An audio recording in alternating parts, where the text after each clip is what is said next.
numerous forces aimed at the Earth.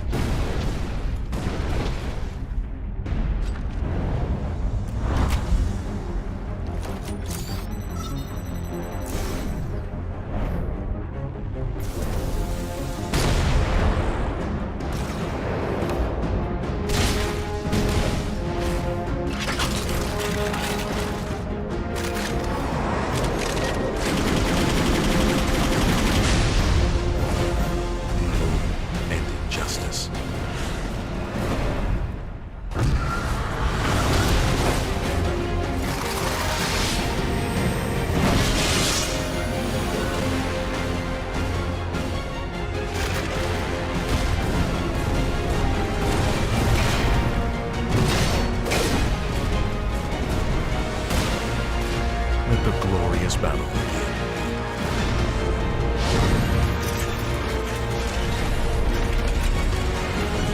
Geared up for victory. LG Ultragear Gaming Monitor.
I never want to make compromises when I play. I need every FPS I can take to perform at my peak.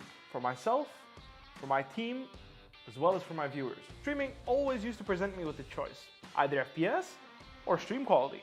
I no longer have to make that decision thanks to AMD's 3rd generation Ryzen processors. Now my viewers get to see my gameplay smoothly. Ever since joining the team in 2018, AMD's partnership with Fnatic has given us the latest computer tech to help our performance.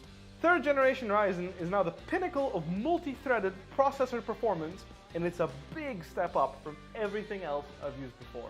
AMD have listened to our feedback to make sure they make the best products possible so that we can simultaneously play as well as stream at the best setting. That's why I use AMD's 3rd generation Ryzen processors.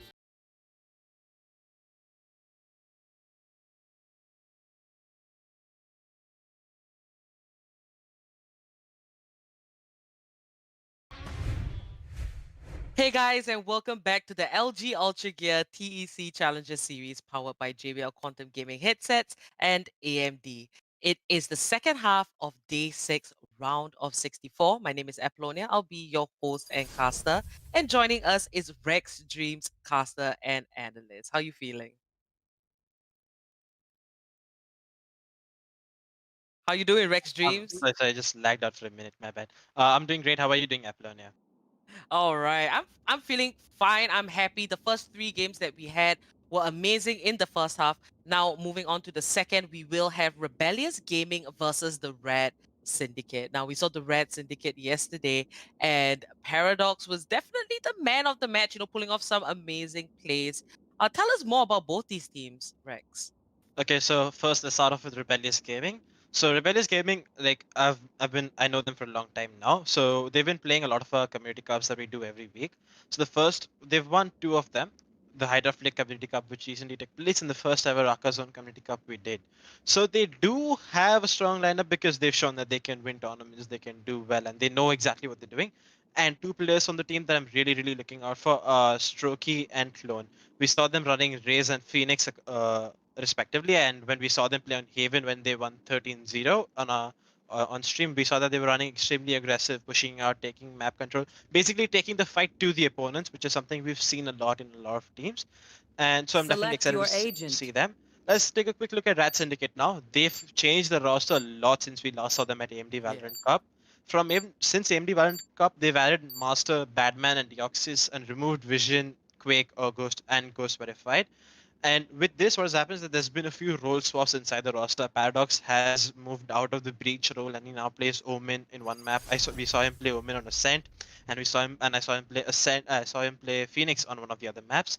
And ZBDF, he's been taken off Sage duty as well. Badman runs Sage a lot for them now, as you saw on Ascent, and now he's been put onto Jet duty. So there's obviously been a change in the way they've been playing and how they've played themselves, but that hasn't impacted their performance at all. When they played against K4L on Ascent, they won 13-1, and Royal Tappers they 13-1 as well. And Paradox, he's 7th on MVP list right now, so I'm really excited to see where this one takes us. And we will be going to Ascent, and Rebellious Gaming will be kicking things off on the defensive half with Rat Syndicate on the attack. Alright, let's just pull up the scoreboard and see which agents everyone will be picking up. Paradox with the Omen. We have saw that previously in the last game that the Red Syndicate was on stream. ZBDF on that Jet, Master, Batman, Deoxys, new additions, ready to make their mark. And as for Rebellious Gaming, this is the first for me. Actually, not quite. We have seen Rebellious Gaming. I just noticed there is Psychovsky, Strokey, official Buster, one to be reckoned with. Now, both these teams, they do have that experience playing Valorant. This is not their first time in the tournament at all. According to your track record, I would say that Red Syndicate, given that, you know, they made it all the way to the semifinals the last time around, and they did have a different roster. So there are 3 new members. Hopefully, they are better than what they were before, because we always want to continue on our road to improvement. Now, there seems to be a little bit of a pause. One might have disconnected, but it's all normal. We will try to get the game back as soon as possible. Now, the map is Ascent. What do you think we can expect? How do you think the teams should strategize and how they should play? What is their approach? So on a map like Ascent, mid control becomes one of the most essential things. That's what we've seen on Ascent, especially if we see the North American pro scene. We've seen a lot of teams double up on smoke agents where they run Omen and Brimstone, which allows them to have a lot more smokes throughout the round for the executes, because Omen does regenerate smokes and Brimstone has those 3 smokes in by default. So teams do prefer Omen and Brimstone, and on this map they leave the Sage out, which Sage and his combos have become very important given the fact that Sage has received a lot of nerfs recently. So a lot of teams do lean towards the Sageless combo, but it's not something we will be seeing in this map. Talking about Ascent, we did see the Rat Syndicate play Ascent in this tournament against K4L. On that map, Paradox was playing really well, if I'm not wrong. He had the highest ACS of 420 or something close to that figure. I'm not too sure about that, but yeah. But one player, but now let's take a quick look at Rebellious Gaming. Will still see Clone and Strokey bringing out the Rays and the Phoenix. So it doesn't look like they're preparing for something different. They are still going to do the default things that they do. They're still going to take the fight to the Rat Syndicate.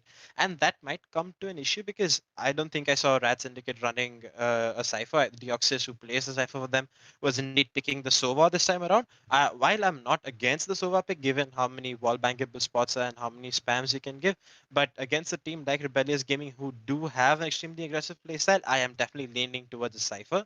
That does force me towards Rat Syndicate, because like Rat Syndicate to win the map, because not only have Rat Syndicate played Ascent before and I've seen them play Ascent, and they had a really good showing in the tournament, but also because I do believe in Batman and the other new players who have joined the roster, because Batman's a professional CSGO player who plays for Phoenix Esports, so we know what he can do. So without any further ado, let's go right into the game now, Apidonia. What do you think? How do you think is the first round is going to pan out?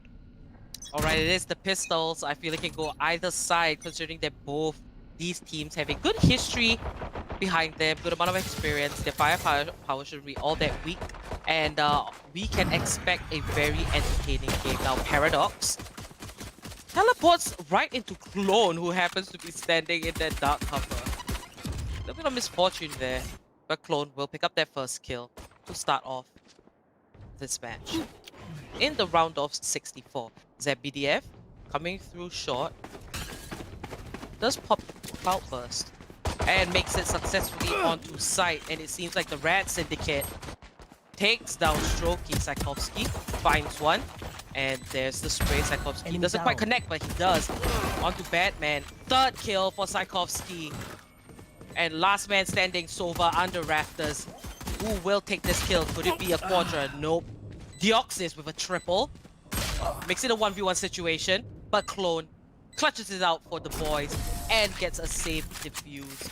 First point goes over to Rebellious Game.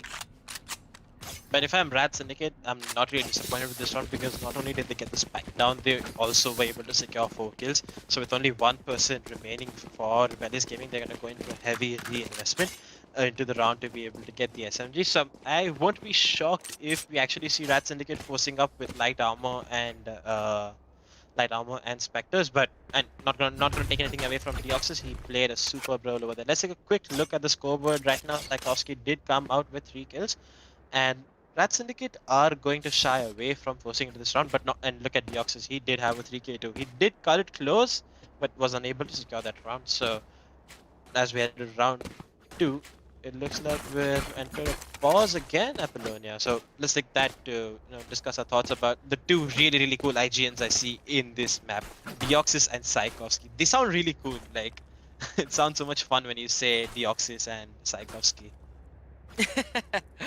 Definitely some very creative names here.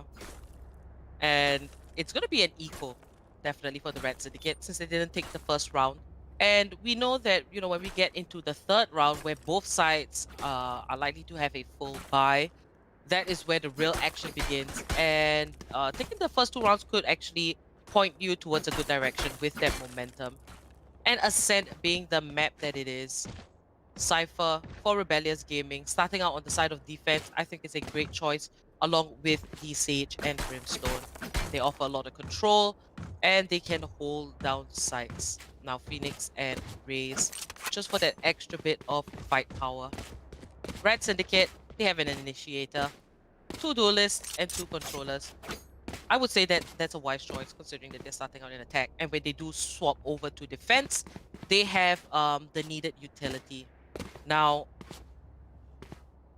both teams seem to be facing a little bit of an issue. And we'll be back very shortly once it resumes.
Alright guys, we are back in the game. Second round. First one was taken by Rebellious Gaming. And now we can see official Buster. Let's put the investment into a Spectre. However, all of the Rad Syndicate are going to move along mid. Strokey finds ZPDF. Paradox returns the kill. Picks up his gun instead. Gonna toss out that Paranoia. Meanwhile, Tchaikovsky and Khan find one for themselves. The Red Syndicate put in a tough spot. It was an eco round, so it's expected. But this is Paradox you're talking about. 1 HP left. Finds the kill on Clone. 2v3 situation. His partner seems healthy. They do not have the spike with them. The spikes drop towards mid, so I think they're trying to get as many kills as they can. But Paradox is on 1 HP, trying to challenge Tchaikovsky, who's holding towards heaven. Both of them are here. Tchaikovsky gets Paradox. Will he be able to connect on the second? Nope, but Master gets the kill himself, down to 40 HP. We're in a 1v2 situation for Master. He's heading towards a shot, trying to retrieve the spike, but look at this. Buster's made as well towards high mid. Does he expect this? He's definitely looking for it, but nope, he's not. Buster catches him off guard, will put a bullet in his head. Master goes down. A good round for the Rad Syndicate, nevertheless, they got 3 kills, given the fact they only invested with classics and 1 or 2 goes, and they were able to retrieve 1 Spectre, and Paradox did make good work with that. But yeah, they'll be happy with this round now. But given the fact that they also got 3 kills, now there's going to be 3 Phantoms on the board for Rebellious Gaming, who will have extra money for winning the 3,000 for winning the pistol round and the 3,000 for winning the first buy round as the anti-eco round. So they're gonna have a lot of Phantoms. Look at that, just as I said, 2 Vandals and 1 Phantom, a Vandal and a Bulldog. So a pretty similar investment, but there's light armor on a lot of the players. But look at this Paradox, he's already made his way inside the A side. He's looking to challenge Tchaikovsky, who's playing under heaven. Does get the nade through, will deal some damage, and Master is gonna get the opening kill onto Tchaikovsky.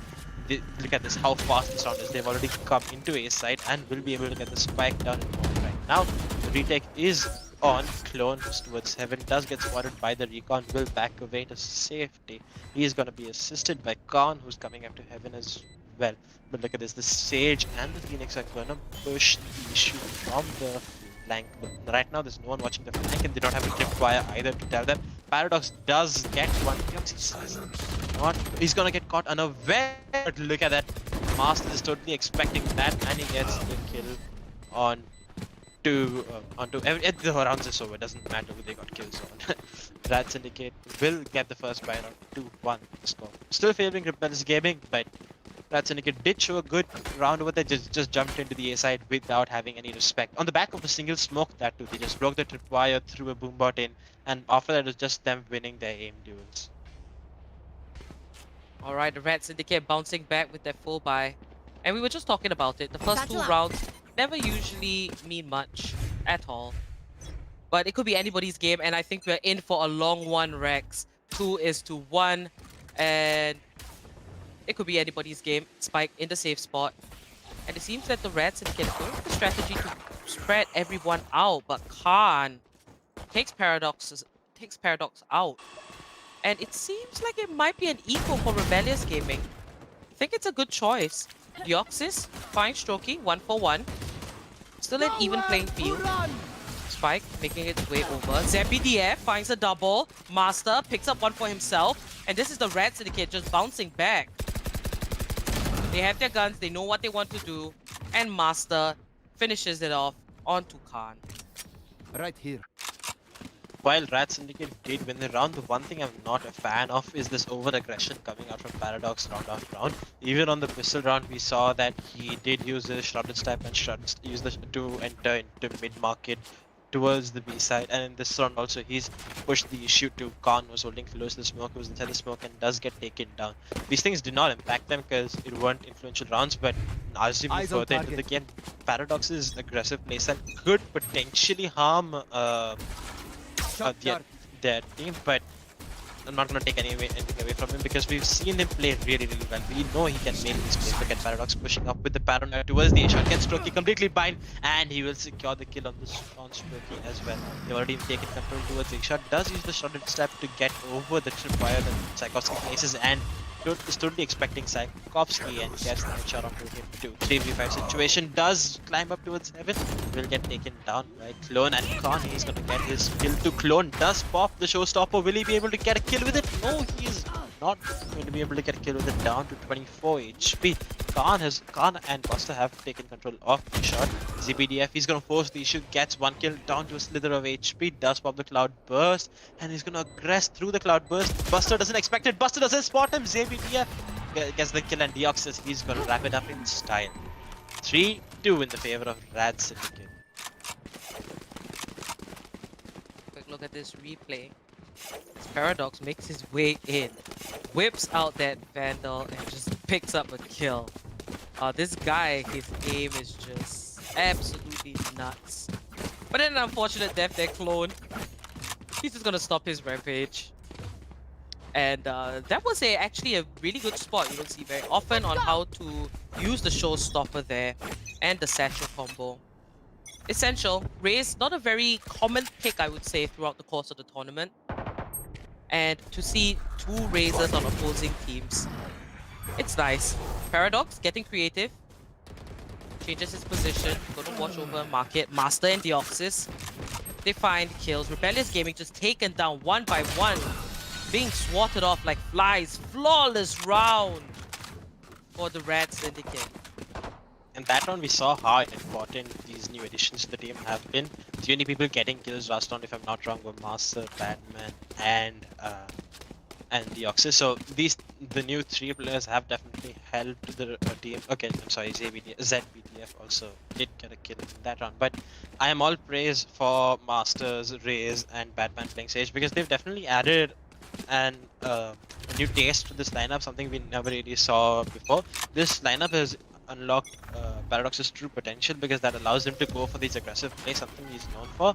While he's not been really effective of them because he's been taken down 2 rounds, but it does allow him to play who he wants and does let him do what he wants. Does pop the paranoia, gets the brimstone off the angle, will be able to take mid control, but Buster, he gets 2 for this round.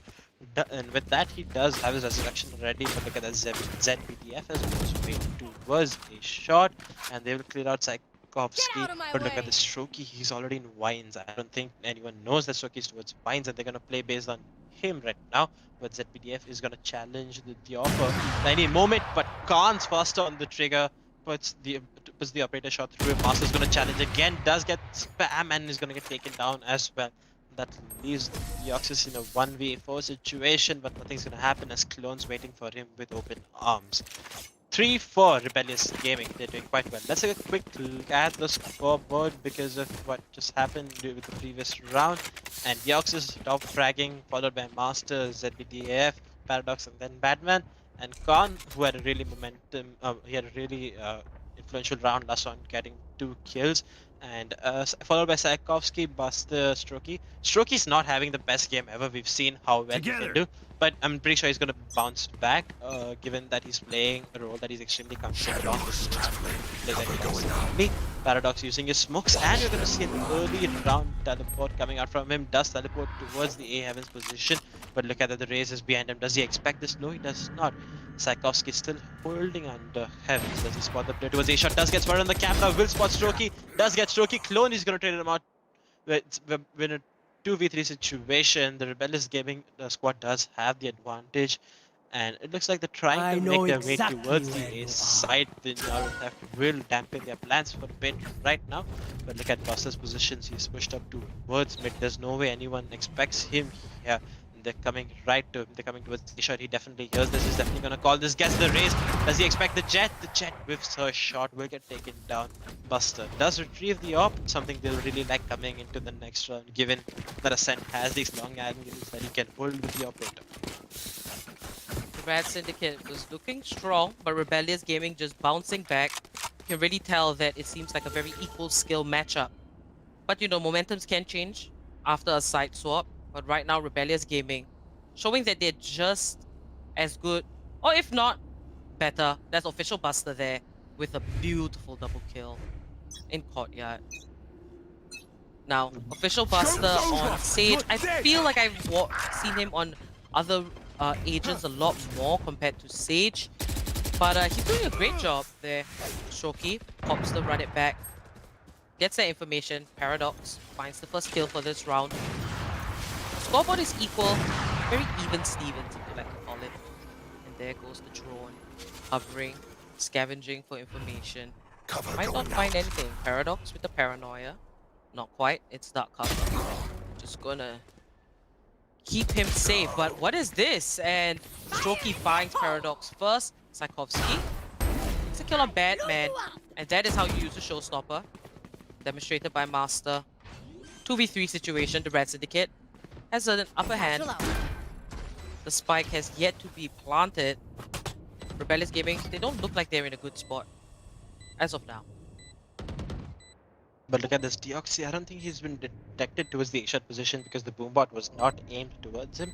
But Strokey's coming in from the A long position, and it's still in a 3v2 situation with all of them holding towards the generator. I think they're suspecting someone towards A long, but Strokey, Master is gonna get the kill, and Master is gonna get a third for his round. Doubles up, saves his team in a 3v2 situation this time. Brilliantly displayed by Master there. Yoxis.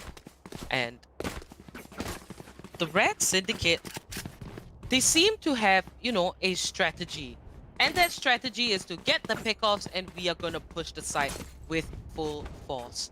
Now, as for the defenders, they seem to be quick to rotate based on communication and information they get. It's really hard to tell, you know. Red Syndicate does have one round above, but that doesn't mean much, considering that it's very back and forth like a seesaw. Paradox, very aggressive in mid, and that seems to be the position he loves.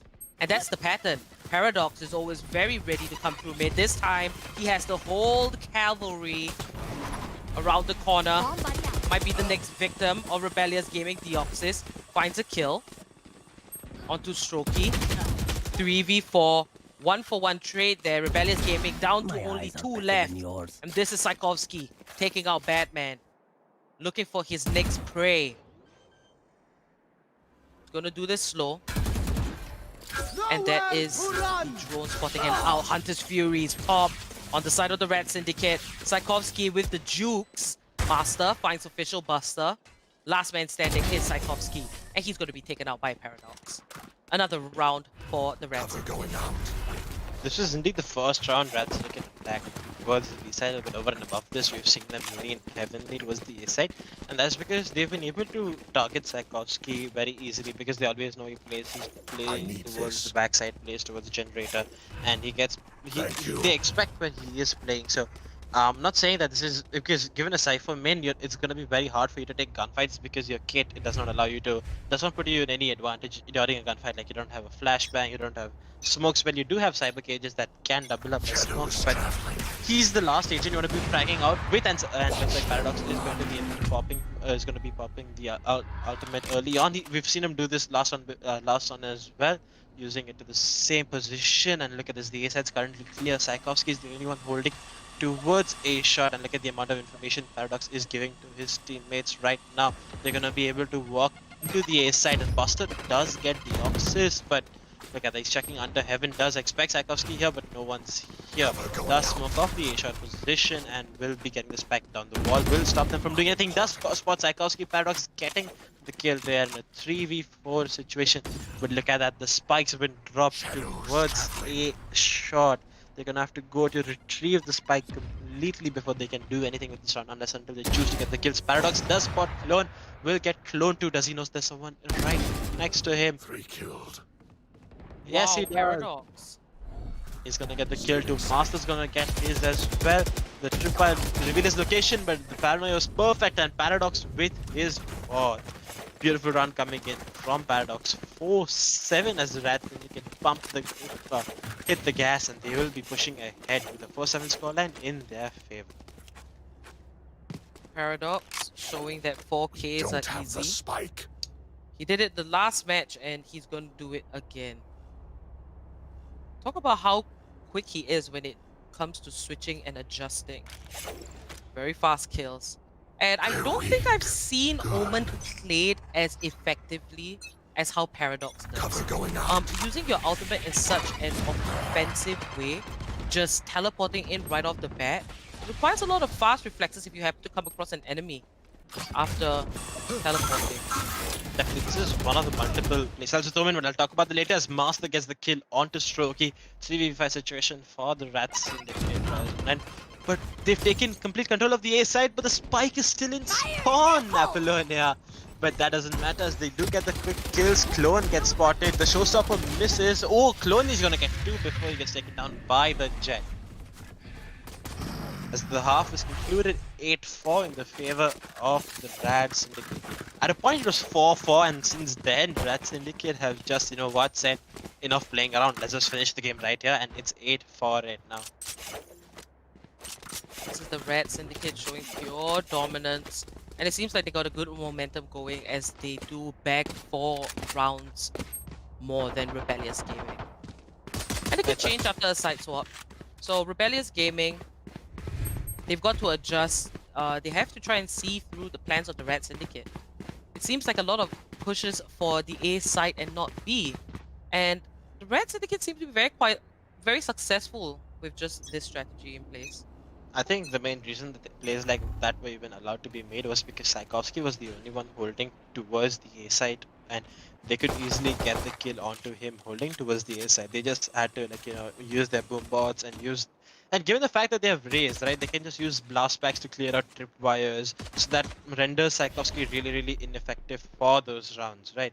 And that's also going to impact how Tchaikovsky plays. And Tchaikovsky was being read like a book. It was almost like the whole of Rat Syndicate, all of them were librarians, and they exactly knew where each book was, and they were completely reading the playbook that Rebellious Gaming had brought on board. But let's take a quick look at what's happening right now. The attackers have spread out towards the whole map. Looks like the defenders have a feeling that the attack is going to come towards the A side. There's going to be trades, 1-for-1 trades. Stroke is still trying to force the issue here. Paradox taps away and gets the first kill, still looking to challenge for multiple more. Master is going to come in from A shot and chime with it first. Paradox gets caught with the paranoia but is able to run away from that. Does get healed up, is trying to connect a few bullets with the spam. Nothing's going to happen. And there comes a peek from Clone, who's going to be taken down with the spike. Paradox still looking to press on Tchaikovsky, who gets 1. Is he going to get the second? No, he will not. Deoxys becomes very low on HP. He's only 20 HP, but does secure the kill for his team. This is the Red Syndicate on the side swap. This time in defense. Pistol round. Not a problem for them. And Rebellious Gaming have yet to find their footing in this match. Now it is still a best of 1 in the round of 64. Competition is getting a little bit more tough. But the Red Syndicate, the moment they found that flow, that momentum, they're sticking to it. Revealing and they're going to area. just continue riding on that. Deoxys coming down A long. Spots the Sage. Fires a few shots. Doesn't connect. Might have to watch out. But Official Buster wins that 1v1 duel. 3v4. And Paradox is here just for the backup. But ZBDF with the backstab. Now the spike is moving in Garage. And it falls as Batman does take down Khan. Last man standing is Strokey. A ghost and a dream. Now, if he does clutch this one, it's going to make it to the highlight reels. Now this is Strokey moving through the garden. He's actually really far from the last 4 members of the Red Syndicate. And how will this end out? He does get spotted with the spams, do connect on time. They now know where he is. It's now just a matter of finding him and finishing this round real quick. But he does have the ghost and does spot Master towards mid lane. Does get the dink, but Master's faster on the trigger and he's gonna get the kill. Ooh, but that skill on Paradox is really nice. I'm not gonna lie. It's Alright, cosmetics. And the keychains. I think the buddies are my favorite. You know, the variety of buddies and all these cosmetics. But back into the game. 6 rounds in the lead is the Red Syndicate. You know, we thought that it was going to be very close, but it seems like the Red Syndicate, they don't want to make any mistakes. They want to just play each round as best as they can. And Rebellious Gaming, they're not able to keep up as of now. But let's see if attacking is more of their forte. Khan, here. Strokey finds Batman, gets the first kill of this round. And that is Ray's repositioning. Khan takes out the drone. Location revealed, however. 1-for-1 between both races. 4v3. The Red Syndicate find themselves short-handed. Master with a triple. With a quadra. And where is the last kill? Master is carrying this round for the Red Syndicate. He's looking, taking his time. Sage might just backstab him. 14 HP. He has to be careful. Might just be ring around Rosie's. Official Buster takes out ZBDF. And Master stops the killing spree. 1v1 situation. Official Buster trying to get another chance for Rebellious Gaming. Gonna reload. And there it is, the spray battle. Official Buster with the triple kill. Taking a round for Rebellious Gaming after a long streak of losses. Buster did really well to win on that round, given the fact it was the lone man standing. And I think it's a 1v3 or a 1v4 situation. Like, Master was totally locking them down towards mid, but Buster says, you know what, I'm better than you when I have my gun. So 10-5 as we head on to the next round. Apollonia, do you think this is the start of a comeback for Rebellious Gaming? It could be. You know, Official Buster really clutched that one out. It was amazing. The patience. And he got 3 kills that round, so he did carry a bulk of that weight. Now, Rebellious Gaming, they have to start winning the rounds if they want to have a chance, but Deoxys is going to kick it off. That kill on Clone. 33 HP left, not to worry. They do have a Sage. Might just run around for that heal. And the spike is lurking in mid lane. ZBDF short. Official Buster pops the resurrection. And there it is, ZBDF. 1 kill on Tchaikovsky. Now the Red Syndicate. Very healthy, 5 men strong. As they might just sandwich all of Rebellious Gaming in B Garage. Batman's the only one holding here. Does have the operator in his hand. He get a fight onto Strokey. Right now Strokey is looking for this peak. Does get spotted. Batman will take him down with ease. Look at this round. They've picked up 2 operators.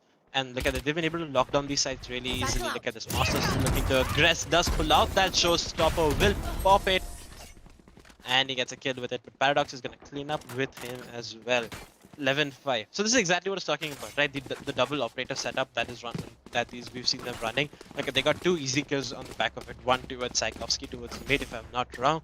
And Strokey here was just holding.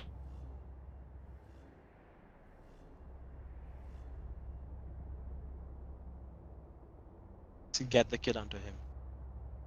And Master just styling with that double satchel and rocket showstopper. Beautiful kill. That is very that's very much like eye candy to me. Very pleasing. And we're going into the next round. Master gets the first kill right off the bat. And Strokey with the return. But it seems like it's an eco. ZBDF uses the ult, finds the kills on his Batman. Spike will be planted, but Batman takes Khan out. It was an equal for them, but giving away this round puts the Red Syndicate with another point. 12-5. I think it's that is a questionable decision.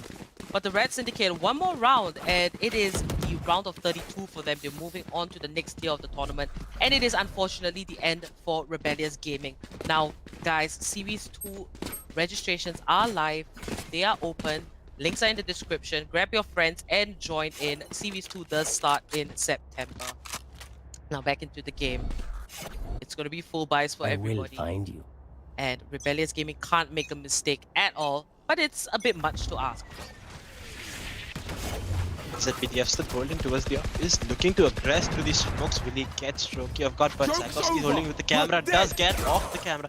Definitely hearing this. Strokey is going to push on the back of his run it back right now. Does take control of the mid market. Does not spot Master over there. And he will get thrown back. ZBDF gets Tchaikovsky, but Khan gets him as well.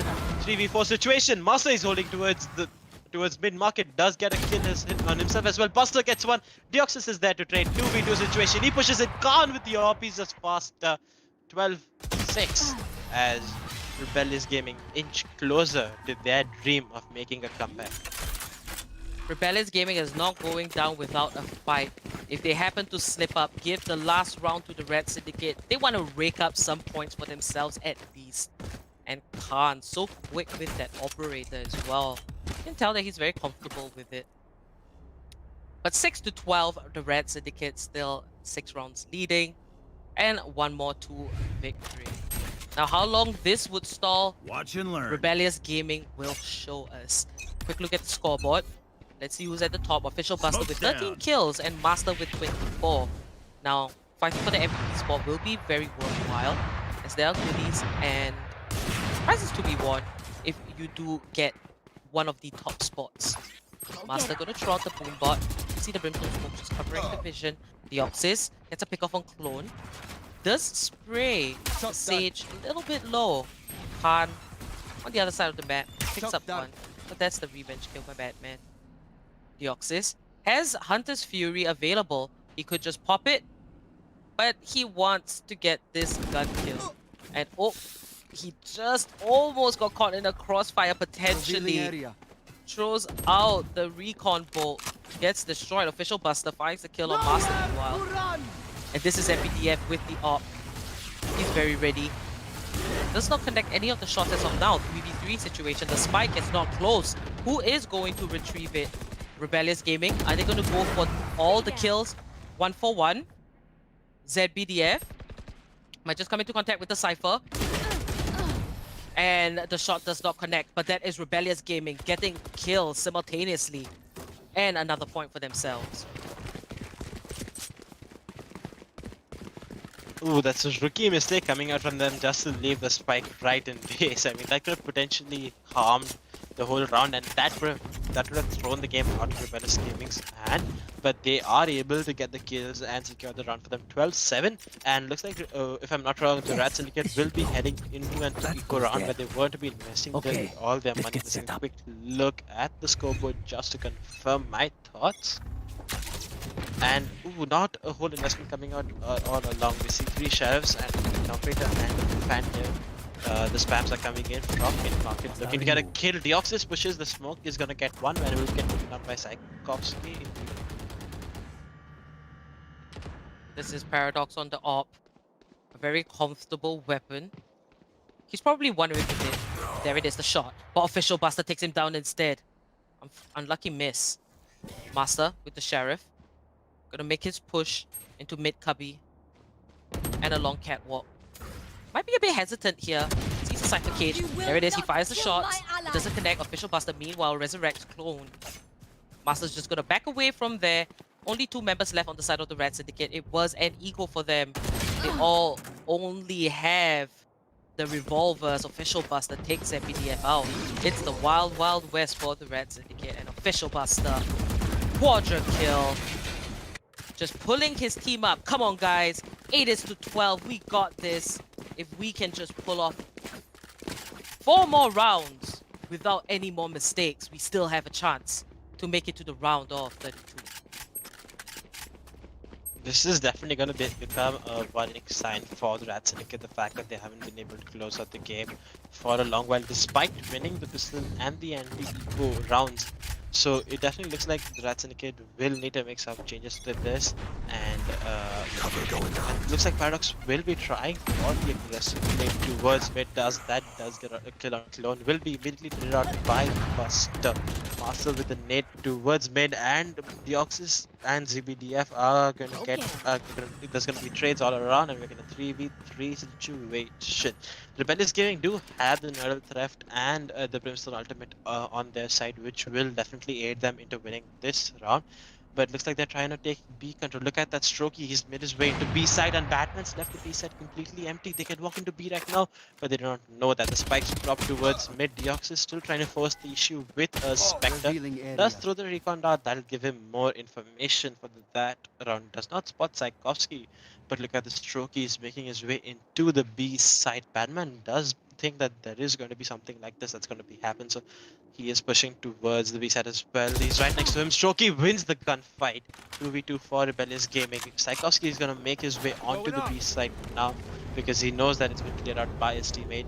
Strokey will push out towards CT and hold this aggressive angle. But look at this, the mid-market pushes here. They're going to get the spike down. Yes, they are. 20 seconds on the clock. Strokey's going to have to make his way to outside B, made towards the heart to get the spike and be able to plant it, or just he's going to have to take all the kills. The round will not be won by Rebellious Gaming. Rat Syndicate will close it out with 13-8 after almost throwing away the game and giving a comeback to Rebellious Gaming. Strokey did what he had to do. He did get the aggressive pick onto a Badman who's holding on the B site, and he did have control, but Zakowski, there was nothing you could do because of the fact that he was getting pushed by two people. Let's take a quick look at the scoreboard.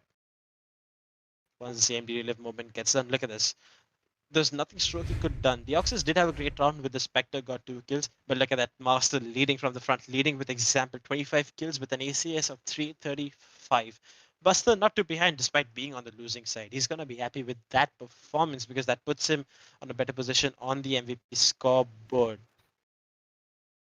All right, Master, the MVP of that match. I would say GG, well played to Rebellious Gaming. Now let's move into AMD's Relive the Moment and see some of the highlights that happened during that match. Now let's continue talking about the Red Syndicate.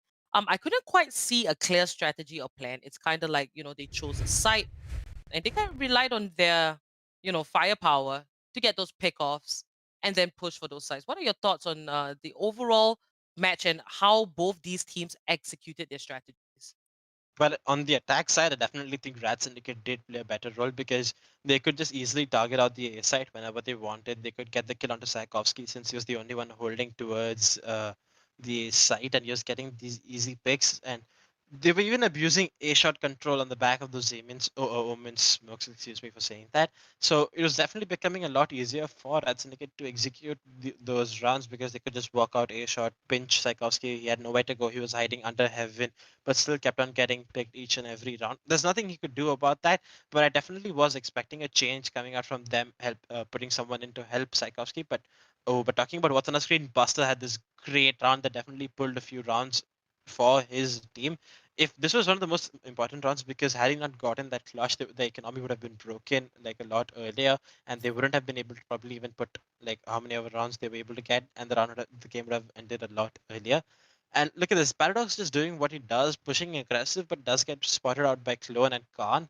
And so they did try, like Rebellious Game. I'm not going to take anything away from that. They are a great team overall, but on Ascent, we've seen the Rats and Syndicate play this map earlier during this tournament. So the map Victor did definitely lean towards the Rats Syndicate because of the fact that they've played Ascent.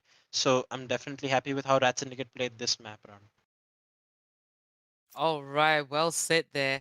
Now, congratulations to the Red Syndicate. You guys move on to the round of 32. Now, moving on, we are going to go into the 5th game of the day, which is the second in this second half. And it's going to be Velocity Gaming versus Gochi Gang, 2 teams that we have seen a couple of times on stream. So do stay tuned. Now, remember, if you're in the mood for some shopping, do check out the links in the description. We have a 10% code off JBL quantum gaming headsets that both myself and Rex are wearing. So you can check that out. And our socials are in the description. You can follow us. All stream schedules and all tournament updates are there. As well, if you want to play in the tournament, Series 2 registrations are now live. So do sign up, grab your friends, grab your buddies, have a shot at Valorant and the competitive scene. Now, before we move on to the 3rd game, we're going to take a small break. We'll see you guys very shortly.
forces aimed at the Earth.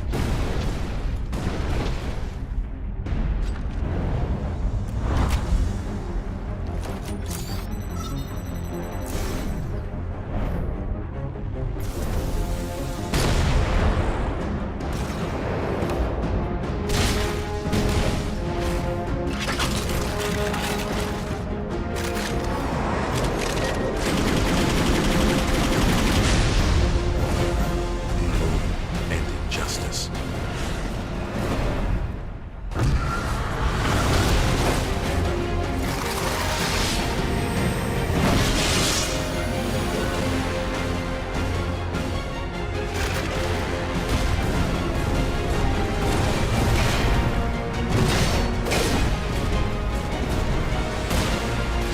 Let the glorious battle begin.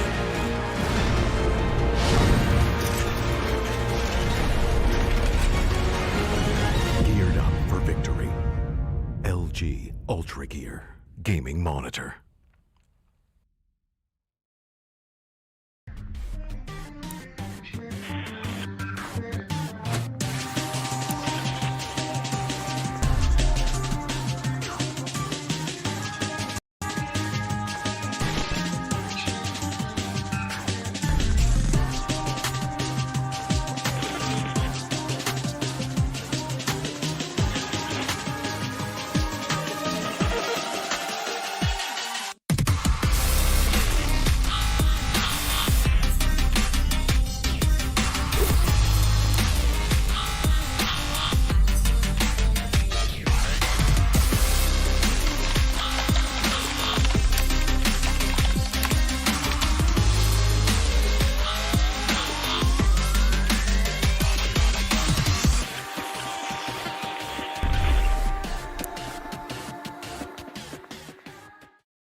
I never want to make compromises when I play. I need every FPS I can take to perform at my peak. For myself, for my team, as well as for my viewers. Streaming always used to present me with a choice, either FPS or stream quality. I no longer have to make that decision thanks to AMD's 3rd generation Ryzen processors. Now my viewers get to see my gameplay smoothly. Ever since joining the team in 2018, AMD's partnership with Fnatic has given us the latest computer tech to help our performance. 3rd generation Ryzen is now the pinnacle of multi-threaded processor performance, and it's a big step up from everything else I've used before. AMD have listened to our feedback to make sure they make the best products possible so that we can simultaneously play as well as stream at the best settings. That's why I use AMD's 3rd generation Ryzen processors.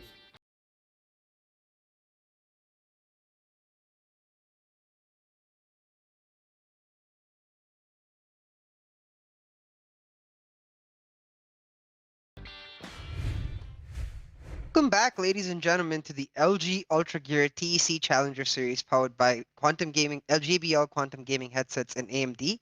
I'm CA, joined by your co-caster for today, Rex Streams, an analyst. How are you feeling, Rex Streams? I'm doing great. How are you doing today?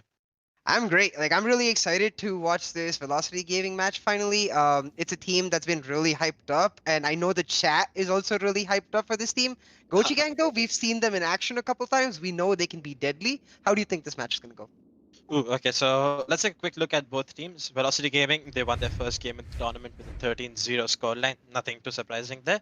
But let's not count out Gochi Gang either. 13-0 and 13-2. Those have been their 2 maps that they've played in our tournament. And both of them were bind, so they definitely do love their bind a lot. But are not going to be going to Haven this time around. While for the rest of the game, I am predicting Velocity Gaming, given the fact that they have a very, very deep agent pool. Like, they can literally play each and every agent except Viper, which they've never played. So I'm definitely excited. I'm leaning a bit towards Velocity Gaming, but let's take a quick look at what we have here. So Velocity Gaming are going to stick with what combination we saw them coming out with last game as well. They have preferred a Sageless combo. Ooh, look at Skargod. He's going to be playing the Reyna, something really interesting coming out. And not really something we see really often because she's not the best agent to pick for a team based on the lack of utility she gives you despite over and above her flashes. So Sageless combo coming out for Velocity Gaming, Gochi Gang leaning towards the Sage, Omen, Cypher, Phoenix, a double duelist setup. Look at this, Amitron also is Amaterasu followed by Excali. They're trying to aggressively shoot towards Long. They will be putting in the Cypher. The Cypher camera does spot them, but Jimmy is live. Okay, he gets the kill onto Excali. Excali peeps out. Amaterasu, sorry. Amaterasu peeps out, gets a kill. Is gonna get spotted by Skargod. Gets one, gets two. It's 3v4 situation leaning towards Velocity Gaming. Amaterasu is down to 10 HP, does not have any healing potential on him if he doesn't get the 2 kills. And the attack has now given up the plans of going towards C long. They will be rotating towards mid and B. SMX leading the charge for his team towards the B side. The tripwire will provide any information for the rest of Velocity Gaming. B side is currently open. Antidote and Amaterasu are holding towards the link position. Antidote does spot SMX, will take him down and will now retreat back. The spike is on the B side, but that doesn't matter as Amaterasu gets a 4K to open up things on the defensive for Velocity Gaming. Yeah, so right off the bat, we can see exactly why Velocity is so well known in the scene and why everyone is so hyped up for them is because they're so damn good. They lose the first kill right there when the Excali goes down, but Amaterasu gets one, he gets another right here as you said, and then he's able to get the last 2 to finish it all off. I kind of like the Reyna because coming into a match against a team that you know is going to likely be better than you, you want that sort of pop-off agent that can end up carrying you throughout the game. So I like the idea, but right here you see an aggressive push from Amaterasu. He's just carrying the tempo from the first round going in. He's gonna find his clone right here. The paranoia enabling him, but oh my god. Beautiful support by Excali as Amaterasu gets another Excali, helps him kill off SMX. Just like that, 2-0 to Velocity. It was an eco round for Gochi Gang, so it's expected, but Velocity looked so on point and so clean when they're doing it. This is what we saw coming out from them last game as well. Last game they were pushing on the pistol round. They pushed out with 4 members towards A long, so they've been taking the fight to the attack themselves, which does catch a lot of teams off guard. And talking about the Reyna pick, given the recent nerfs to Sage and how her healing now takes 45 seconds, they do have the Phoenix and the Reyna who can heal themselves up, so it does relieve a lot of load off the Sage, and it does allow you to get heals off and get yourself to heals. But look at this Amaterasu, looking at that run it back coming in, does push into the A long position, will not spot anyone, and he spots the Sage will take him down, does get thrown back towards this US position. Excali holding up towards this angle. Godspeed, he's gonna get the entry kill onto Anti, who's pushed up towards A long, does get picked off. Right to Ace is gonna be holding this corner extensively for his team. Excali doesn't get flashed at all, but Saber's faster than that, and the double peak is too strong for Excali. He does get taken down. A 3v5 retake situation for Velocity Gaming as they come into this round. Right to Ace does get one, will be able to retrieve the Phantom, is trying to spam, but the spike's not going down there. The retake is a 3v4 situation, make that a 3v3 as Vibor gets his kill onto Jimmy. Amaterasu setting his teammates up with a flashes through. He's gonna get the kill onto Saber. Godspeed gets the kill onto Vibor as well. There's a flash coming through as well, and SMX is gonna get himself as one. The walls are gonna burn some time off the clock before Right to Ace breaks it down. There's a camp, he spots the Godspeed through it, will take him down. Does have a drone to him that he might use, but the spike is taking at every moment. The time it's not really favoring Right to Ace right now, and SMX, he peeks and he gets the kill. The first buy round going towards Gochi Gang right now. Yeah, and the fact that it was a buy round is going to be so clutch for Gochi Gang. It's going to help immensely, not just mathematically, like in terms of the economy, but it's going to help their confidence so damn much. The fact that they're able to hold up on an even standpoint with this team that everyone considers to be godly. I think it puts us in for an amazing match. But like, yeah, good try by Right to Ace. I think he was expecting the last member of Velocity to be behind the box. He finds him with the edge, and just like that, Gochi Gang take round 2. A more spread out approach by Gochi Gang though, and I like that. They're being more patient. The spike is dropped behind B. SMX right here, he's gonna go for the flash. He's gonna find Amaterasu again right here in his clone. Amaterasu has the Bucky though, so that's not gonna be great. So SMX does find the kill on Excali. They're gonna make a hard push for B now with their numbers advantage. I like the fact that the Cypher is just holding at A and he's not really pushing out. But Amaterasu, he gets the headshot. I personally don't like the Bucky Bush, but if someone like Amaterasu shows us how to wield it that well, we should all try using it. 4v4 for Velocity Gaming. They have to now Gochi Gang have to now reconsider exactly where they want to push because the found B my push isn't wire. as great anymore. They're narrow corridors where you don't necessarily want to funnel in when the opposition is expecting you. And just like that, you see the spike on the Sage for Gochi Gang start moving towards A while the rest of the team are holding off. Antidote man with the op finding the snipe on Scarguard though. And Reina is generally known to be this feast and famine champion. Right now, she's leaning more on the famine side, and that's going to be unfortunate. Right to Ace finds another kill. They will get the plant, but Vibor will be there in time to catch them off after the plant. He gets Saber, and he's gonna get Godspeed just like that. 3-1 to Velocity Gaming. That was absolutely great coming out from Brighter, expecting the person towards the Cubby because I, to be honest, my platinum mindset wouldn't have expected another player there. I would have just rotated towards A, helping my teammates. But Rightois does expect that and gets a perfect kill. Talking about Rightois, he just hit Radiant again in Act 2. He hit it once in Act 1 and now he's just hit it again last night. Yeah, he's absolutely insane, right? Like every single one of these players, we talk about teamwork and coordination coming in from other teams in this tournament. For Velocity Gaming, it seems like they have Revealing area. everything on point. I'm really interested to see a team which sort of goes up toe to toe with this team because that'll set us up for a hell of a match. Now though, you see one man already down for Gochi Gang as, like you said earlier, right? It's that aggressive push coming from Velocity that catches team off guard. The spike carrier is going to go down at B side while they try to make a push into C side. And if this push works, the spike is down. The push does not work. Amaterasu just mows them down completely in the garage. He's like, take your car back to the station because it's not working here at all.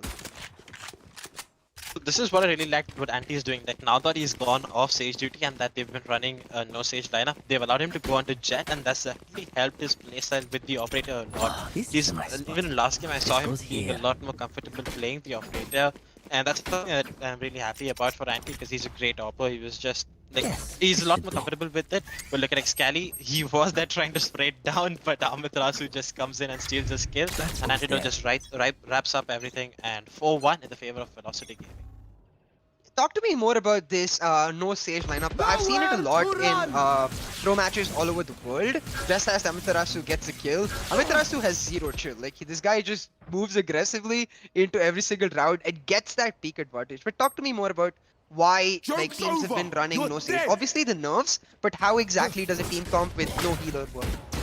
So the main places that we see no Sage coming out is when you want to either run a double duelist setup like we see coming out from Velocity Gaming where they're running the Jet and the Phoenix, or if you want to double up on smoke agents like the Omen and the Brim, which we've seen coming out from TSM on to Ascent, if I'm not wrong, because on maps like Ascent where map control is essential, if you have 5 smokes over and above the 2 and you have Omen smokes which are regenerating, but I'll talk about that later. But Amaterasu is going to be lining them up.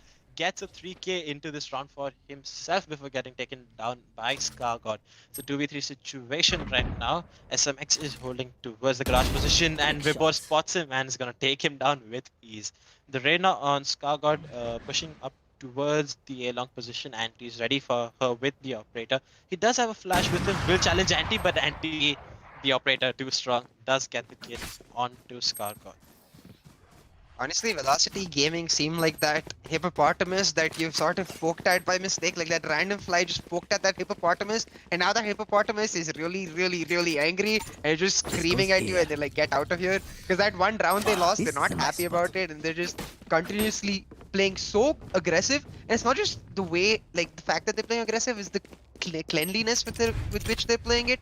They seem to know exactly at which point their opponents are going to be pushing a certain area, and they catch them off guard every single time. Beautiful Velocity. Oh, the Cypher camera comes out outside garage, which will give Amaterasu a lot of information to play off right now. So Amaterasu still holding towards the garage position, does have the run it back available to him, but looks like the B side's currently empty, and that's where we see the attack coming through. They will break the trip wire as of right now and get control of B side. The paranoia comes through, and look at that. The attack has come towards B. Amaterasu pops the run it back in an instant. Will be pushing in with without any respect for the opponent team. The Sage Wall does come in, will break in an instant. Anti-jumping gets the kill. Skarkar's gonna trade him out in an instant. A 3v4 situation, make that a 2v4 situation for Velocity Gaming. They're currently leading right now. Vibor is pushing into Link, gets the kill. Oh, Jimmy, he's gonna get 1v2 situation, but Excali gets the final kill onto the round. Ooh, that new skin looks super clean. Nebula Phantom.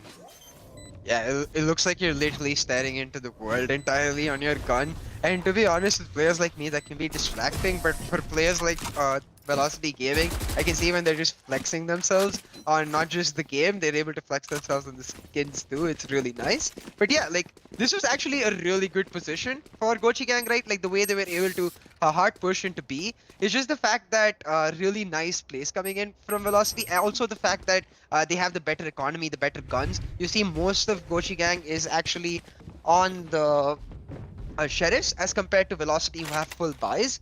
6-1 to Velocity, and Gochi Gang really need to switch something up. You see them doing just that, making a push towards C-side right here. Amaterasu is going to be ready though. He's going to make... He throws out the fire, he goes and stands out on the fire, he throws out the flash right here, and then he makes an aggressive... He doesn't do it actually this time, opting for a fake instead, adapting his playstyle. Really, really smart. Gochi Gang, on the other hand, are going to be making this push towards C-Long. Jimmy's life finds an op snipe against Excali. 5 vs 4 for Gochi Gang. And Gochi Gang seem to find these moments of brilliance. The Velocity seem to be the much more consistent team and are able to find the wins. Gochi Gang are going to use the fact that they got a man down at C-Long to rotate over now. It's 5 vs 4. And now all of Velocity is actually at C. Whereas Gochi Gang is moving towards B side with the Cypher setting up trap wires near the entry point to B side from A. The smoke comes out trying to block Antidote Man as they're walking through. Antidote Man is gonna... Oh, he doesn't find a snipe. Instead, Skargard ends up finding him. 5 vs 3 for Gochi Gang. Looks like it might be the second round win. Cypher ulti-neuro attempt coming out. Vibor though finds Skargard and Saber and Jimmy is live. He gets 3 kills, evens it off for his team as he goes down to SMX. Right to Ace and Amaterasu finish off the round with the information Vibor got for them.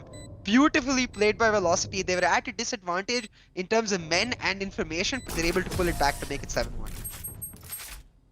Right here. This is exactly what we lacked with Velocity Gaming, despite giving the fact that they were a man down, they were able to get 2 men down, if I'm not wrong, because Anti got picked off without getting a single kill as well. But props to Gochi Gang, they were able to get this back down. They just need to learn, they just need to hold down the retakes, and once they get that in, they will be a lot better with how they play.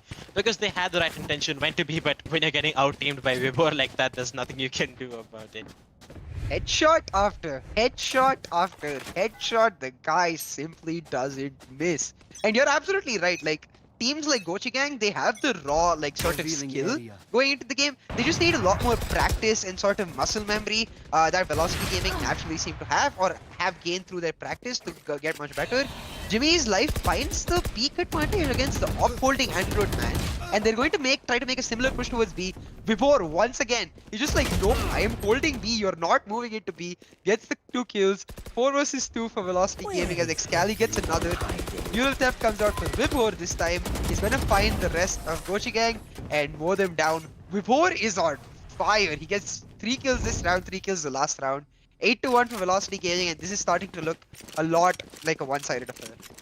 I'm downloading Vibor's config the minute this man gets his crosshair, his sensitivity. I'm even buying his mousepad. I'm not even gonna leave that out. This man has been showing some great aim right now. Gets a 3k on this round, had a 3k on the previous round as well. So he has been playing very well, even though he's playing a Cypher whose kit doesn't enable you to frag out very much, but has been an essential agent for each and every map. Fun fact about Velocity, Vibor is the only one who has a constant agent throughout all maps. He's the only one who plays a constant agent. He's the only one who plays Cypher, and the rest of them just keep swapping. But let's talk about that later as Anti gets the kill with his operator. Does have his Bladestorm ready to use right now.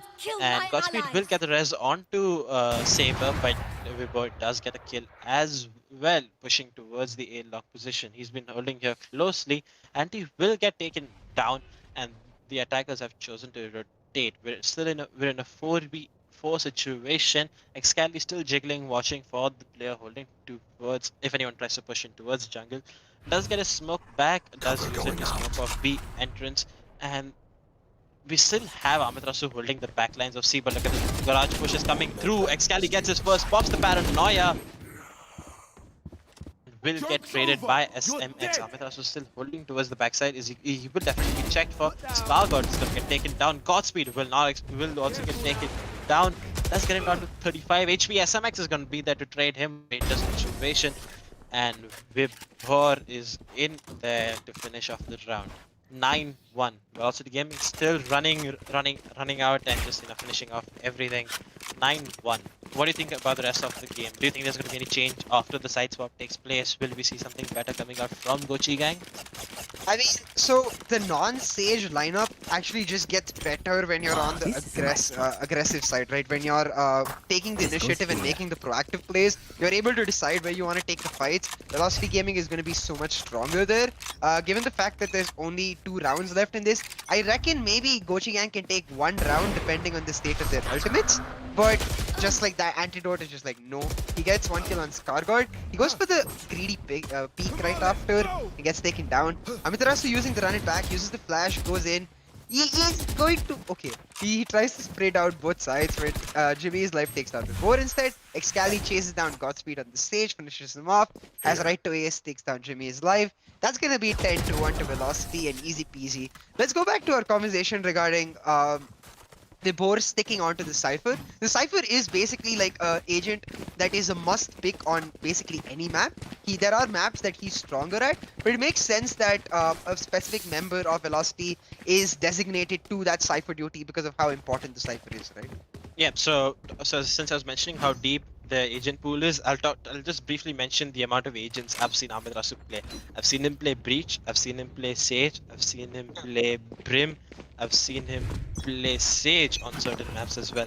So there's a lot of agents that they can swap onto. Even Excali does play Reyes sometimes for the team, and he's been playing a lot of Jet recently in ranked, but that's not, they don't really see him playing in comp. But on Haven, he's been leaning a lot towards the Omen, and rolling this neat little angle towards the towards lower mid. Will expect there's a lot of echoes could potentially be coming his way, but right to his does pop the Hunter's Fury in the round. Will not be able to connect on anyone. SMX does get tagged down by Vibhor, but will get the better of him. Excali holding towards C. Long does pop the Paranoia. Will get taken down by Scargod, who pushes him in. Right to is still on this side. Gets 1, gets 2. Will get traded out by Godspeed. We're in 2v2 situation. The Jet and the Phoenix make that 2v1 situation. Amaterasu on his lonesome.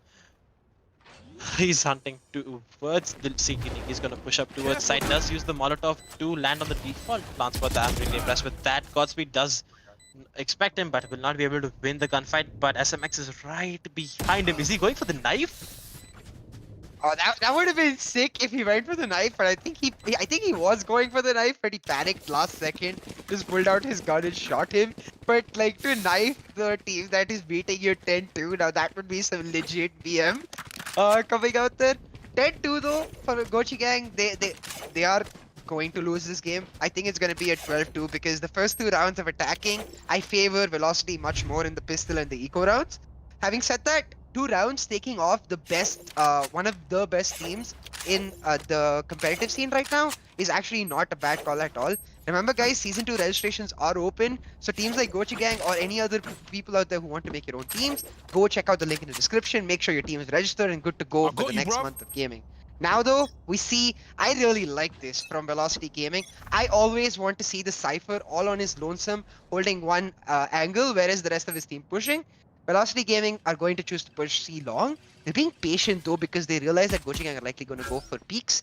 The Recon Bolt does come out from right to ace as he tries to figure out who's there. Paranoia coming out from Gochi Gang.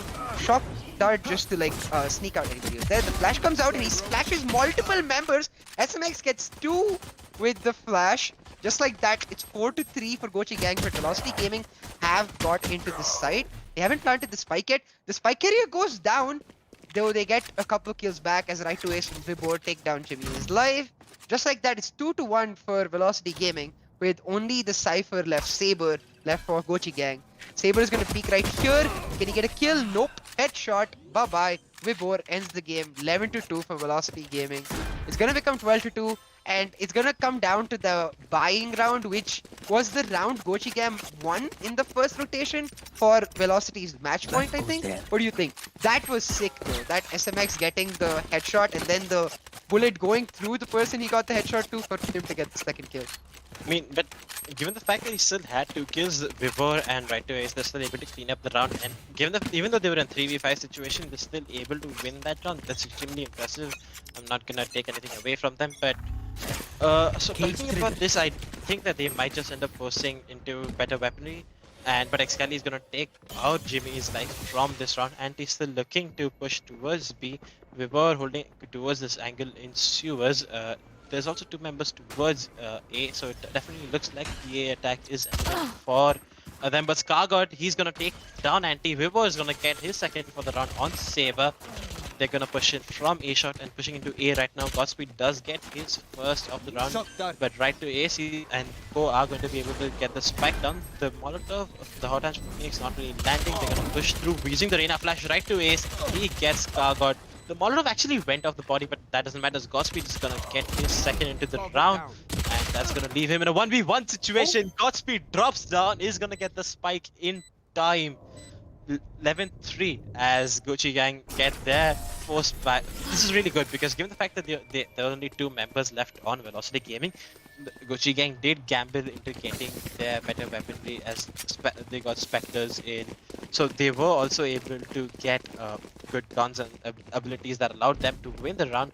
So a 11-3 scoreline still with Velocity Gaming in the lead. So CA, do you think that now that Velocity Gaming will be limited to pistols only because of a weaker economy, do you think we'll be seeing a much closer scoreline coming out from Gochi Gang since they will be allowed to, like, close the distance? I mean, normally I would say yes for any other team, but this is the team that continuously steps up with 3v5, 4v5s. You are right though, that gamble definitely completely paid off, and it's not a gamble I was expecting, so props to Gochi Gang for having the confidence to take that gamble and also pull through with that gamble. Velocity though, now on their eco round, they're going for the B push. I love the B push on eco rounds because with guns like pistols or shorties, you want the range to be as limited as possible, and that limiting of range is not going to happen in AC. Amiterasu though, picking up Jimmy's life, he's going to get taken down by Godspeed. Anti-Goat though is going to get the shorty headshot on Godspeed to finish it off. Scargod gets another. Spike is gonna go down as his 3v3 right to Ace and Vibor getting Saber and SMX respectively though to make it 3v1. And like I said, right, I would say yes for any other team, but Velocity is just like so damn good. It doesn't matter as much what guns they are on because they will just outskill and out-coordinate their opponents. Scargod does get one on right to Ace though. 2v1 gets Scargod pulled through on the Reyna. Scargod gets another on Excali. Just one left. All he has to do is be patient. Be patient. Never mind. Do not be patient. Just get headshots, guys. That's how you win the game. That round definitely came close for Velocity Gaming. The 3v1 situation, Scargod made it a 1v1 situation before Vibor won. Velocity Gaming are definitely going to be happy with this round. They only had a shorty, a few ghosts, and a sheriff all around, and they were able to get they're not only going to get guns off, they're also going to damage the economy that Gochi Gang had built up with the first buy. It's been like ping pong. One person serves, the other one hits back. It's been that with this half. But do you think now with the Phantoms on board and the weaponry, will Velocity Gaming be able to close it out here? I mean, yeah, I think this is match point literally and figuratively for Velocity Gaming as they move in. They try to get the wall bang in through though. I like the fact that Spike is put through as 2 members try to get control of A long through A side. Antidote gets SMX as he tries to peek through the C garage. That's not going to work out. And once they have control of A long and the entryway through short, they're all rotating towards A side now. Really smart play. They are being wary though because I think they acknowledge the fact that 2 members of Gochi Gang as they are could just be waiting for them. The recon bolt is gonna go out from right to Ace to make sure that the paranoia going out towards the heaven, the flash to make sure there's nobody on the left.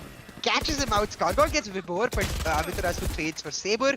Antidote gets another on Scargod, and the run it back pop just for the information as Antidote gets the third. The spike is planted. 4 versus 1 for Velocity Gaming. This will be game as Velocity moves on to the round of 32, trying to make their way all the way to the finals and win yet another tournament. Brilliantly played by Velocity. Definitely great performance coming out from them. I still think Gochi Gang could have made it closer, but given the fact that they lost the round with just sheriffs and the round previous to this, they definitely hamper their run in the game. There's a quick look at the scoreboard that's just coming up on our screen right now. No surprises, Vibor on top, followed closely by Amiterasu, 20 kills for the pair. They definitely power the team through. Saber not having the best game, one kill, but hey, there's nothing to be worried about as we still have season 2 for Gochi Gang to look forward to, and we will definitely be able to see something really interesting coming out from them. So this was the first time I think you saw Velocity Gaming play. Yeah. For me personally, I mean, while casting, it was the first time I did catch their first game on stream before, but it's simply a joy to watch the sort of coordination this team has in terms of the. I would one day love to just sit in their Discord and hear their comms and the way they do, and just like that, we're gonna relive Velocity's performance through this AMD relive moment. Check it out as we see Velocity versus Gochi Gang. So we're gonna start off with actually the first round going into the attacking side for Velocity, and like this is where the headshot came through. Yeah, the headshot into the go through kill for the other guy for SMX. That was pretty cool. And yeah, for me it was Gochi Gang just having these cool moments throughout the game as compared to Velocity having the entire game. They did have these moments of brilliance, like for example, even when they won the round after this, despite losing the pistol, right? That was something really good we saw coming from them, and winning the first buy round as well. But on Amiterasu and Vibor just had the game of their life as they were hitting each and every shot. Like they had a really nice game coming out for themselves. They did have even this round, for example, like even when they had like the lower weaponry, were able to get kills in, just not able to hold the retakes down, right? But still a good game, good round. Like Jimmy's life hitting good shots, and yeah, for me, something really interesting that happened on Haven was the role swap that Gochi Gang have placed. So Gochi Gang, usually we see Godspeed running the smoke agent, like we've on Bind at least he was running the Brim, and I saw him running the Omen. But this time around, he swapped off with the Sage, and even Jimmy, he had been playing a lurking Cipher role on Bind. So and this time around, we saw him playing a different role. So something different that I didn't really expect coming out from Gochi Gang. So props to them for trying a different agent composition, but it unfortunately when you're going against the best team, you cannot leave much room for mistake. They did not outplay to the level of Velocity Gaming. I'm gonna be honest this time around. Yeah, like Velocity Gaming simply better, and that comfort definitely matters. I think, and it comes down to like just pure practice. So I really hope I do see Gang in the next edition of the TEC Challengers series. We have more games coming right up, guys. So do stick around for the action. Remember, if you're loving all the Valorant action and you want more, show your support by clicking the subscribe button and using the notifications bell down in the description. We're going to go for a short break before the next game. And while we're on a break, make sure you check out our 10% discount code for JBL so you can get the headsets just like me and Rex Streams are getting. And make sure you can use the setup in configuration like Rex Streams said that Vivor has, right? You can get that spatial surround sound and make sure you're hearing the footsteps right. But that's going to be it for us. See you for the next game. And that's going to be the last game of round 64 too. But bye-bye.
I'm running out of time, every day goes by so fast. And every moment counts, baby, I don't wanna miss a thing. We can sleep under the stars, we can sleep under the stars, or hang out in hotel bars, driving somewhere in your car. We can sleep under the stars, we can sleep under the stars, under the stars.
Let's make the most of this night. Come on, baby, take my hand. And we don't need to do the things we don't want to do.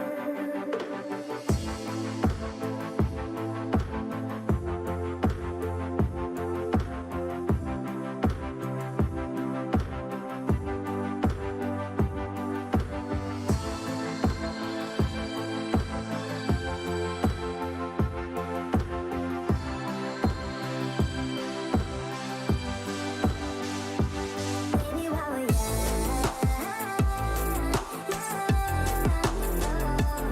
baby, while we're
The glorious battle begin.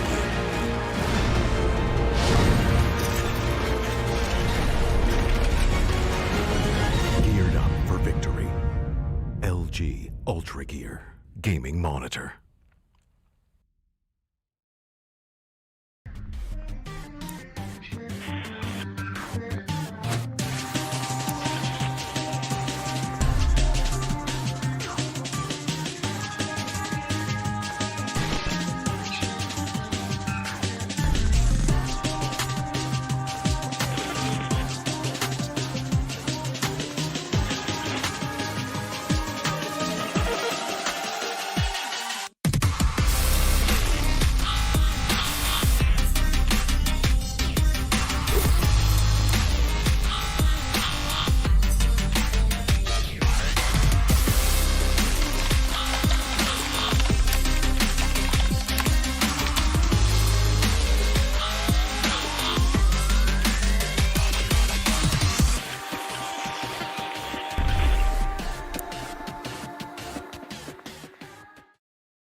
I never want to make compromises when I play. I need every FPS I can take to perform at my peak. For myself, for my team, as well as for my viewers. Streaming always used to present me with a choice, either FPS or stream quality. I no longer have to make that decision thanks to AMD's 3rd generation Ryzen processors. Now my viewers get to see my gameplay smoothly. Ever since joining the team in 2018, AMD's partnership with Fnatic has given us the latest computer tech to help our performance. 3rd generation Ryzen is now the pinnacle of multi-threaded processor performance, and it's a big step up from everything else I've used before. AMD have listened to our feedback to make sure they make the best products possible so that we can simultaneously play as well as stream at the best setting. That's why I use AMD's 3rd generation Ryzen processors.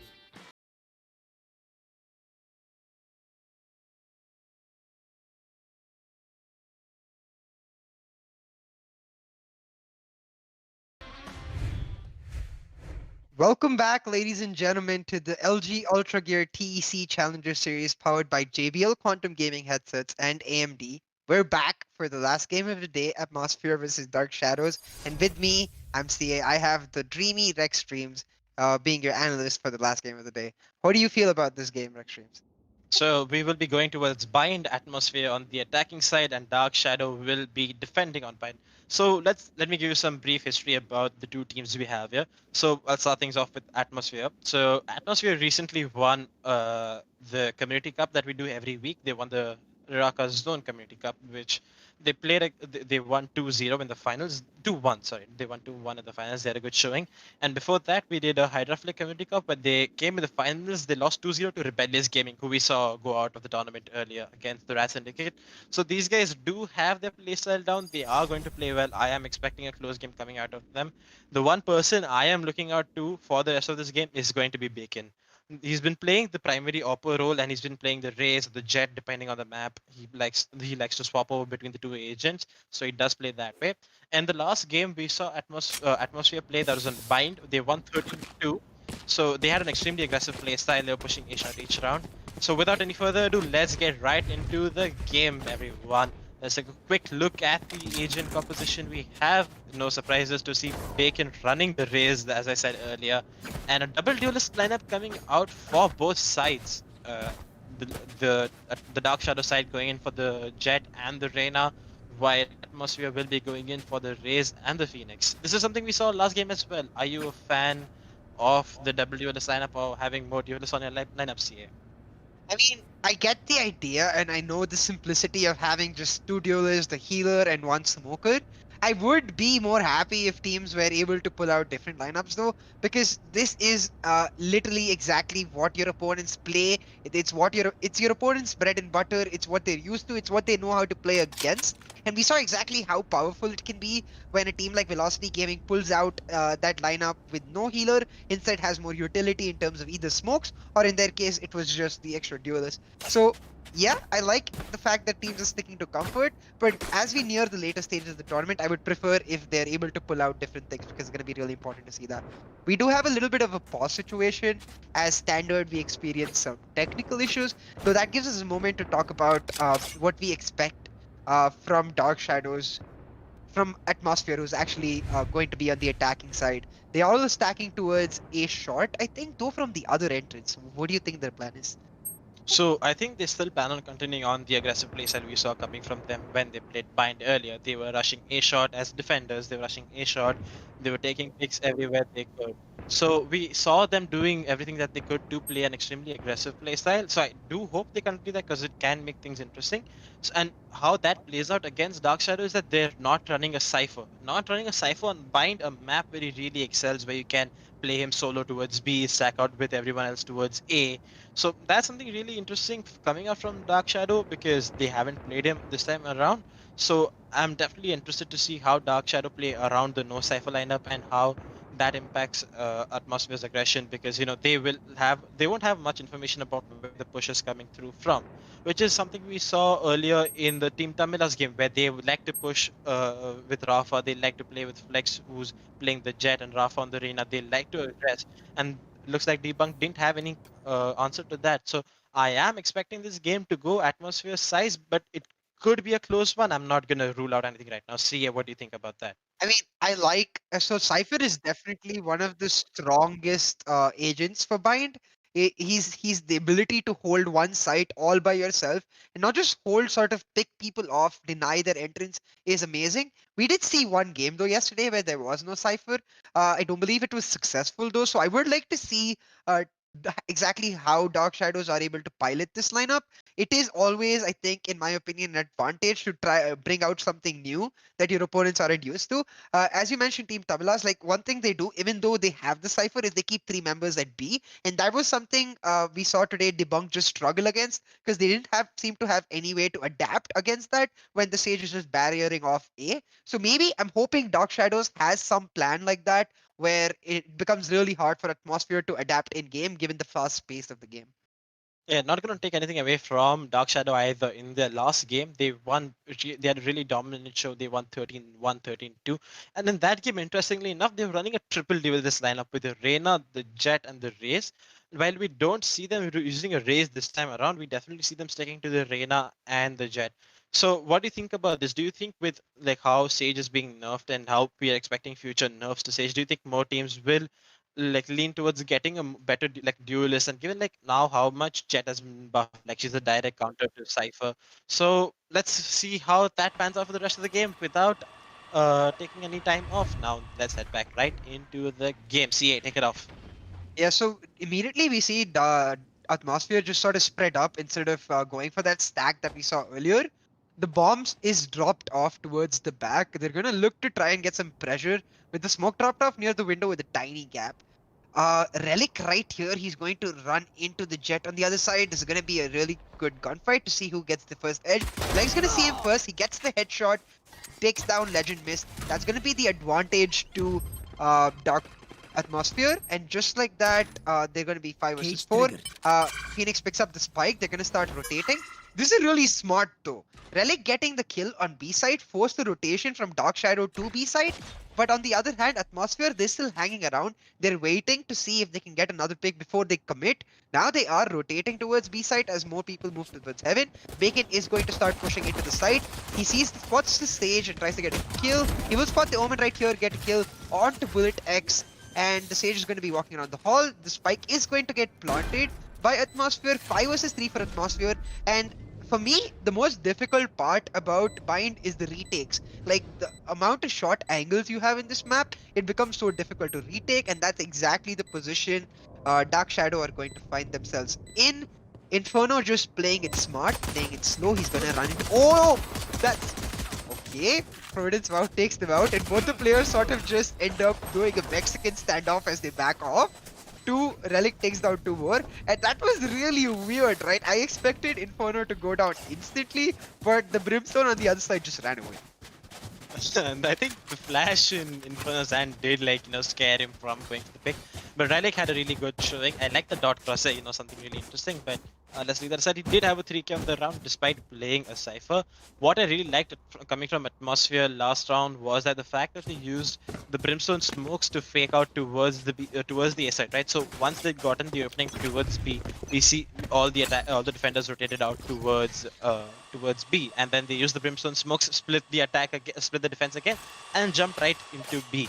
So they outplay them. It's not like DarkShadow had any counter for that, but let's not talk about that as we go into the second round.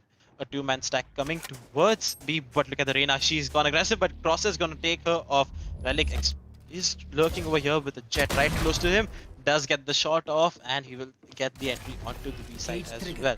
Does use a cyber cage to cut out the elbow position. Will sneak right through it. I like this aggressive plays that are coming in from Cypher right now.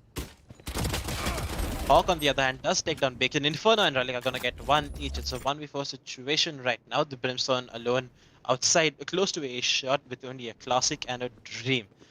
What do you think is gonna happen? Is he gonna get taken down? Oh, look at this Bones. He's trying to get the kill. Does spot him out? No, that's information now gained for AtmosFear, who was still not gonna aggress based on it, not gonna go for the kill, and now they're still lurking to find what's happening here. There's no guns around the Brimstone for him to be picking up and save for the next round, so it looks like he'll be looking for some exit frags. Inferno looking for the hunt, does use the teleport from B long to enter showers, but that's not where the Brimstone is. The Brimstone's chilling towards mid-market, enjoying his time right now over here. Yeah, it was an eco round for DarkShadow though. They were all on pistols, so they're going to be okay with this. The Brimstone is going to run into Specs is going to run into his clone right here. I think so. Actually, no. It's going to be another Mexican standoffs. These teams seem to love their because none of the players are going to go for the aggressive peek, which is a smart play to make. And Relic finding Jet right here, Legend Mist in the same exact position. I'm a bit disappointed in that regard to Legend Mist. When you see the Cypher Cage come up, it doesn't cost you much to shoot in the same direction where you got picked off last time, just to check if someone is there, right? Same thing could be said about Relic though. He didn't really make the shot. I'm not making like Legend Mist aware that he was there, so smart play. Now the buy round, this is really important. Like, tell the viewers exactly why the round 3 is much more important than round 1 or 2 next streams. So now if AtmosFear do win this round, they'll go 3-0. That breaks the economy on DarkShadow again. So they might not have they won't be able to afford Phantoms and Vandals again for them. But if AtmosFear do end up losing this round and making it a 2-1 scoreline, because of the way the economy works, right? DarkShadow can equal the scores up, make it a 2-2 situation, but look at this, they're still aggressing towards B, and the Omen jump spotting. I don't think he spotted anyone. Relic throws in the camera for some extra information, does spot the Omen towards backside, popping those Cypher cages to gain control of side, walks right through them. He does, and the wall comes up towards the elbow. He's gonna cut anyone off, but Bones, he aggresses, he gets the kill, and with that they can pop the Neural Theft. They now know everything about this round. Still 2 attackers holding the A side. And now the retake is on. Relic does throw in the wire to gain more information if anyone decides to aggress up there. And it looks like that's gonna catch the Reina. That's exactly what's gonna happen. The spike has gone down. It looks like they're gonna be holding AtmosFear gonna be holding from far behind, but look at this, they're aggressing. Inferno, Relic, and Relic again. It's just one player. Legend Mist on is all alone, and Relic gets caught unaware. Their Bones is gonna clean things up. Losing just 2 men on the first buy round is going to be really, really good for AtmosFear as they head into a round with ample of money to be able to securing their position in this round. Yeah, for sure. Like, the fact that this round goes the way towards AtmosFear is just gonna completely sort of snowball their lead in this game now. Brilliant aim shooting by Relic though. He's able to get those headshots in. And just like that, AtmosFear 3-0, DarkShadow are going to find themselves in a really dark pit now, and they have to claw themselves back up. And this is not something you want to be happy about, considering, as we were talking about before the game, AtmosFear is the team with the Cypher, the team who is going to be much more comfortable defending. They're on the aggressive side with a humongous lead now. Expect this 3-0 to 4-0. They're going for a similar push, so the spike is dropped down below. Legend Mist does do this free shooting. Legend Modes turns around, not expecting Legend Mist. He was in every single position. Relic though, he takes down 2 to avenge his teammate Bones. Specs in Legend Mist down. 4v3 for AtmosFear. Phoenix has picked up the spike, and they will be moving towards B side as Bulletex does take down Bacon towards A Bath and A side. Just like that, it's gonna be 3v1 in the B side as Hawk goes down to Inferno. Two members of DarkShadow left, but both of them are far away from the B side. They're gonna have to rotate. They're going to run into this tripwire, and they're going to give away the information of exactly where they are, establishing AtmosFear the easy capability to sort of set up their angles and just wait for this retake that has to come in from DarkShadow. This looks like a solid 4-0, and I want to take a look at the scoreboard real quick to let the viewers know exactly what we mean when we say that the buy round is so important. As you can see, like, so actually, as you can see, right, the side of AtmosFear, they have full loadouts, whereas the side of DarkShadow, they have the one guy with the pistol and the other guy with the phantom, but he doesn't even have shields. So if you were DarkShadow right here, how do you proceed? Like, where do you save? How do you try to pull back? What's the plan? So they did get 2 kills on this round, and on the back of that they have 1 saved Phantom. So definitely gonna drop off the saved Phantom to someone so that they can save up a bit on the money aspect, so that they don't have to reinvest into another whole gun, which are expensive, like 2,900 credits. Like if you have that as a cushion coming into the next round, you're definitely gonna be happy with that. But look at this Relic, right? He does exactly what what happens when you don't have a cipher. Time and time again, he's been able to walk right into elbow. On the pistol round, we saw him walk into elbow. On the buy rounds, also the first one, he was able to walk into elbow because you do not have any information due to the lack of a cipher. This lack of ciphers definitely is hurting them. But look at this Providence. He's picked up the operator this time around. Is holding towards the A-shot angle. No one's looking to challenge him right now. But we do have the Brimstone and the Rays coming close towards him. The operator talking about looking at how strong it actually is. Having it on a duelist like Reyna, I'm not the biggest fan, but let's see what they can make do with it.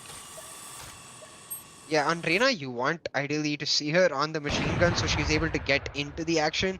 The Omen in the paranoia, he's gonna get caught out by Relic right here. No, Relic is gonna get caught out by Bulletex instead. That though pushes AtmosFear to try and make this aggressive play. Bones does wall off this side, the elbow side for them, and they get another kill. Bulletex takes down Bones as Inferno takes down Bulletex in return. Specs takes down Crosshair, and this is looking good for DarkShadow. 2v2 with their Vandals up. The flash will end up being Inferno taking down Specs. Legend Mist gets the return, but Bacon with the op snipe gets Legend Mist to finish it off. 5-0 to AtmosFear, and unfortunately, this is starting to look like a extremely one-sided affair. Definitely, this is exactly what I was talking about. That how the operator, right? If you don't have it on Arena, if you have, if you have something like a Phantom or a Vandal on the way, she can use her flashes, and in the end use her Empress, which gives her the higher fire rate. That's not something you really want running. That's not an agent you want to run. The operator, especially when you have a Jet who is mainly known for those operator plays, because you can, hold many creative positions. But look at this, Bacon is holding towards the shower position. The Reyna flash does reveal a position. The Reyna will fall back immediately. Bacon will use his movement to be able to cross in. Look at Bones. Despite playing the Sage, he's playing the aggressive role as a Sage, which is not something we see very often. He does get the orb, which will give him the resurrection ready, which can be really, really important into the rest of the rounds. Relic using the camera as he always does will get spotted out. At this time around, they've actually changed the setup and gone for 3 players towards B, while they weren't doing earlier, if I'm not wrong. So this is definitely going to deter Relic from, just walking into the elbow position like he's done, because the Jet is going to be holding it this time around. Yeah, the Reyna on the side of AtmosFear though, coming in with the flank, the backstab, definitely a possibility. Relic has set up the Trapfire, so they will be aware of it when she does take it down. They are going to get caught out in this choke point though, if they don't make the push real soon. DarkShadow, all of them sort of just coming free as they realize that the paranoia comes out and the crossfire starts. Inferno takes down Specs and Hawk takes down Bones. Double answer by AtmosFear though, as they're able to get Bulletex, and Relic takes down another. Spike goes down for AtmosFear, 2 versus 4. The flank simply too late. She does get 1, and that's going to be the intangible as she tries to make her way. The flash going to blind her as Relic takes her down. Crosshair just finishes it off. 7-0 to AtmosFear. Sorry, 6-0 to AtmosFear. And yeah, like, it seems like DarkShadow simply have no way. I really like the way when they seem to push into beside say Bones every single time he walls off the elbow side. And that's really smart because usually there's one player always waiting there. Yeah, so what I really liked about them coming into this round is just they knew that the moment the tripwire broke, they knew that someone on the flank and they knew they had to commit. So without wasting any time, they just committed. They just said 3, 2, 1, jump, and that's exactly what happened. They jumped out of hookah, they pushed out of B long, got the spike down, and simply just won their aim duels. That's the aim is definitely an important factor which has been siding towards AtmosFear because as I said earlier, like Relic, he's been playing a really good role. Bones does push up this time. The Jet will use the dash and run away from that to avoid herself from getting killed. The Sage Wall does come through, will be broken down. Inferno in the meantime takes down Hawks. Relic gets the kill onto Legend Mist. There's only one player towards the side, and that's the Specs, and Specs gets taken down. 2 Inferno popping the run it back inside the smoke to push in. Will he spot the Reyna? Yes, he does. Will get down instantly by her, but Bones is there to refrag him. The bait and switch works perfectly for them. Yeah, just really well played by AtmosFear, right? Like they're able to. I really like the terminology you use there, the bait and switch. That's something I want to see teams more of. The sort of support coming into your entry fragger. In this case, it was the Phoenix going in. Inferno, he gets the support from Providence to make sure, Bones to make sure that he's not taken down when he comes back. And that's really smart of them. The fact that they're able to answer to this. AtmosFear just looking like the more well-oiled machine coming into this game. DarkShadow, they don't really seem like they have a plan, and that's something I'm really critical of going into games. Like teams really need to have a plan when coming into a tournament because otherwise you're just gonna get caught off guard. Bacon? Okay, the style points. Oh my god. You will The not resurrection kill does my come through. He ally. does have the showstopper. He's gonna pop it. Ooh, the satchel does not connect. Does throw in the showstopper. Will not be able to get the kill there. Still holding here close with the operator. The Reyna, there's no way she can go. She does hide inside the corner. That could have been really cool if he actually connected on the showstopper, but the satchel was just not able to propel him high enough for that one. Yeah, that was a little bit unfortunate. He tried for the double style points, but he did get one with the operator satchel into operator play coming in. So South Korean Prof's flank. The Jet is on the flank, and as we know, the Jet can updraft herself over the Cypher tripwire. So she's able to get in on the flank without letting them know. It would be huge. I think she just popped the tripwire though. Yeah, she ended up shooting the tripwire, and that's really disappointing because now you see AtmosFear committing to the play as you said before. 4v2 as Inferno takes on Providence. The spike is down and now they have every angle set up. It's basically impossible for DarkShadow to retake this site. Camera comes down for extra assurance. Though unfortunate because he's looking in the cam specs right, walks through at that exact time to take down Relic. 2v3, and 2v3 is definitely not as difficult as it may seem. Though Legend missed in the air.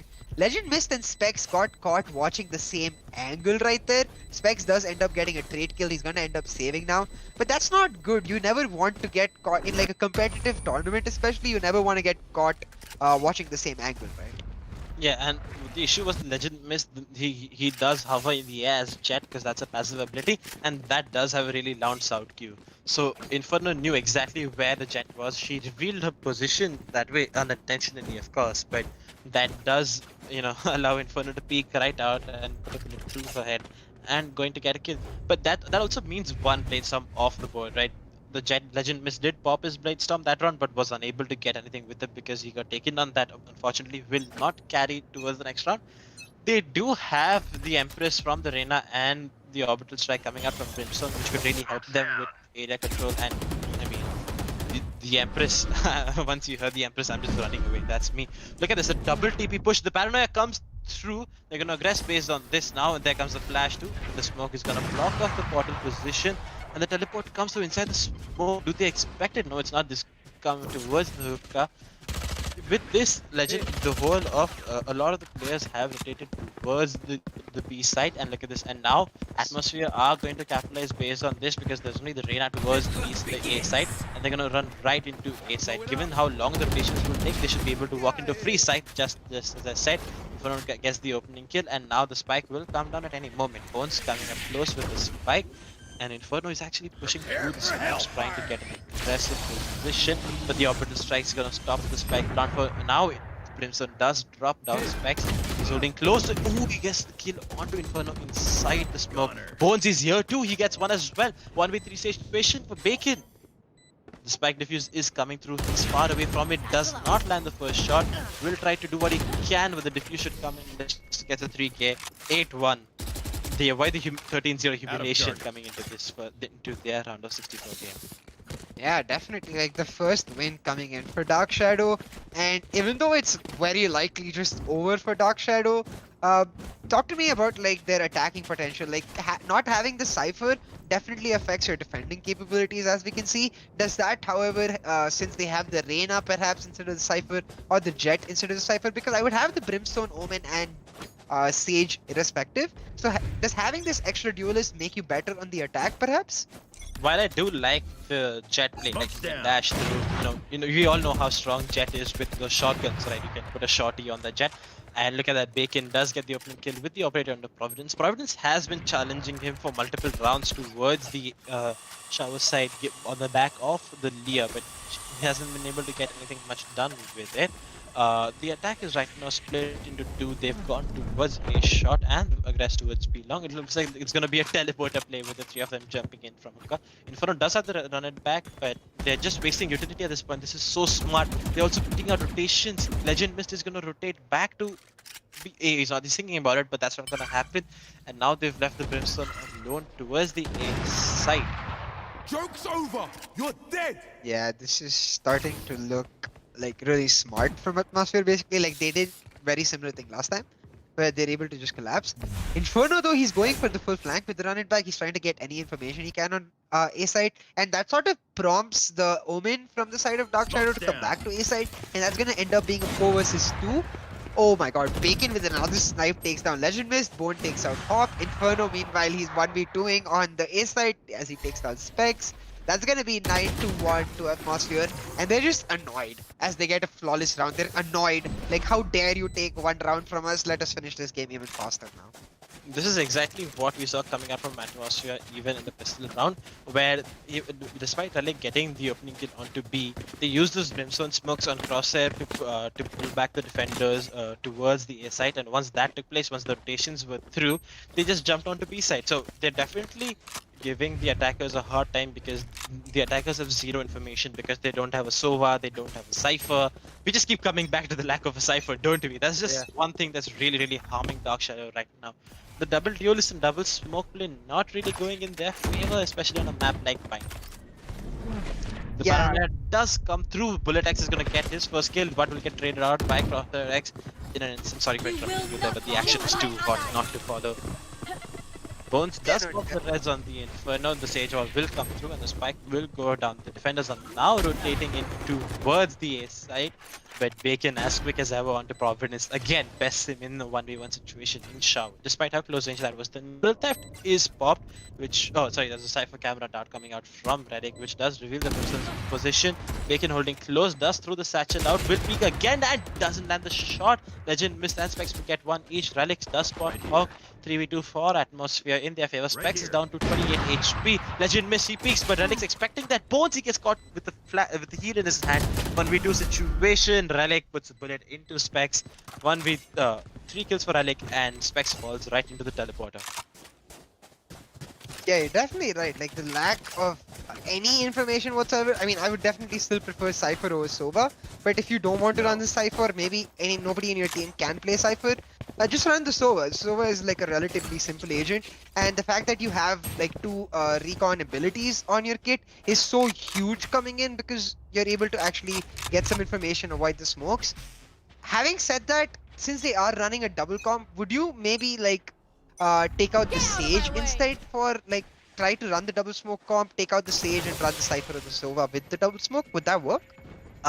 So in a map, like as you mentioned earlier, like in one of the previous casts, you said on a map like Brim, on a map like Bind, sorry, that was Brim, where you don't have a mid area, there's nothing you need to take control of. You can directly head right into your executes. So there's no need for a double smoke agent like running the Omen and the Brim so that you can maintain control of a particular area. And instead of that, I'm not really a fan of the double smoke meta on a map like Bind, especially. I wouldn't mind it on a map like Haven, on a map like Ascent, where the maps are much longer. Where on a map like Bind, where you're going to be taking much like shorter range gunfights, I wouldn't recommend an Omen. But it does work out for multiple agents, but look at this Crosshair. He's gonna get one. Legend Miss with his Bladestorm does get the trade. 4v3 this time around. DarkShadow are leading this time for the first time. They have the man advantage. The spike comes down towards the B side. Two people push the teleporter. I know exactly. Close by over here. He gets, oh my god, Bacon, he misses a lot of the shots there, but he ends up getting the kill. DarkShadow though answer back really well. They use their man advantage really well, and that man advantage all started from the A teleport to B by the Sage on the side of DarkShadow to get a kill with a Stinger. Of all guns, a Stinger. She manages to catch AtmosFear just sort of unaware at the start of the round and gets a kill, and DarkShadow do get a round back. 10-2 though, I feel like this is sort of, given the fact that, as we talked about before, AtmosFear do have the skill advantage in terms of raw aiming skill. The pistol round, I expect likely to go over back to AtmosFear, and therefore automatically the second round too. 12-2 with the buy round is going to be where I look towards DarkShadow to sort of pull it back.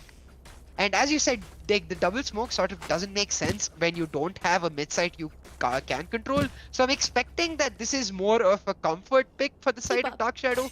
I hope we can see some sort of sick plays coming out for DarkShadow to compensate for the fact that this is not exactly a meta composition for them. They're going for the A push though. 2 members on A bot as 3 members put A short. The Sage wall comes in, but he ends up boosting Providence. He wins the gunfight though, Bones, and he's gonna end up healing himself, just pulling back. Reina though, with no heal for herself, is gonna go back. Legend Miss though, Bones runs right into him and gets the push from A bot. The Spike Carrier goes down as Inferno takes down 2. Legend Miss and Specs answer, and it's gonna be 3v2 right now for favoring DarkShadow. They need to get the Spike plant down, and they seem to be doing exactly that. Legend Miss finds another as they take down Bacon.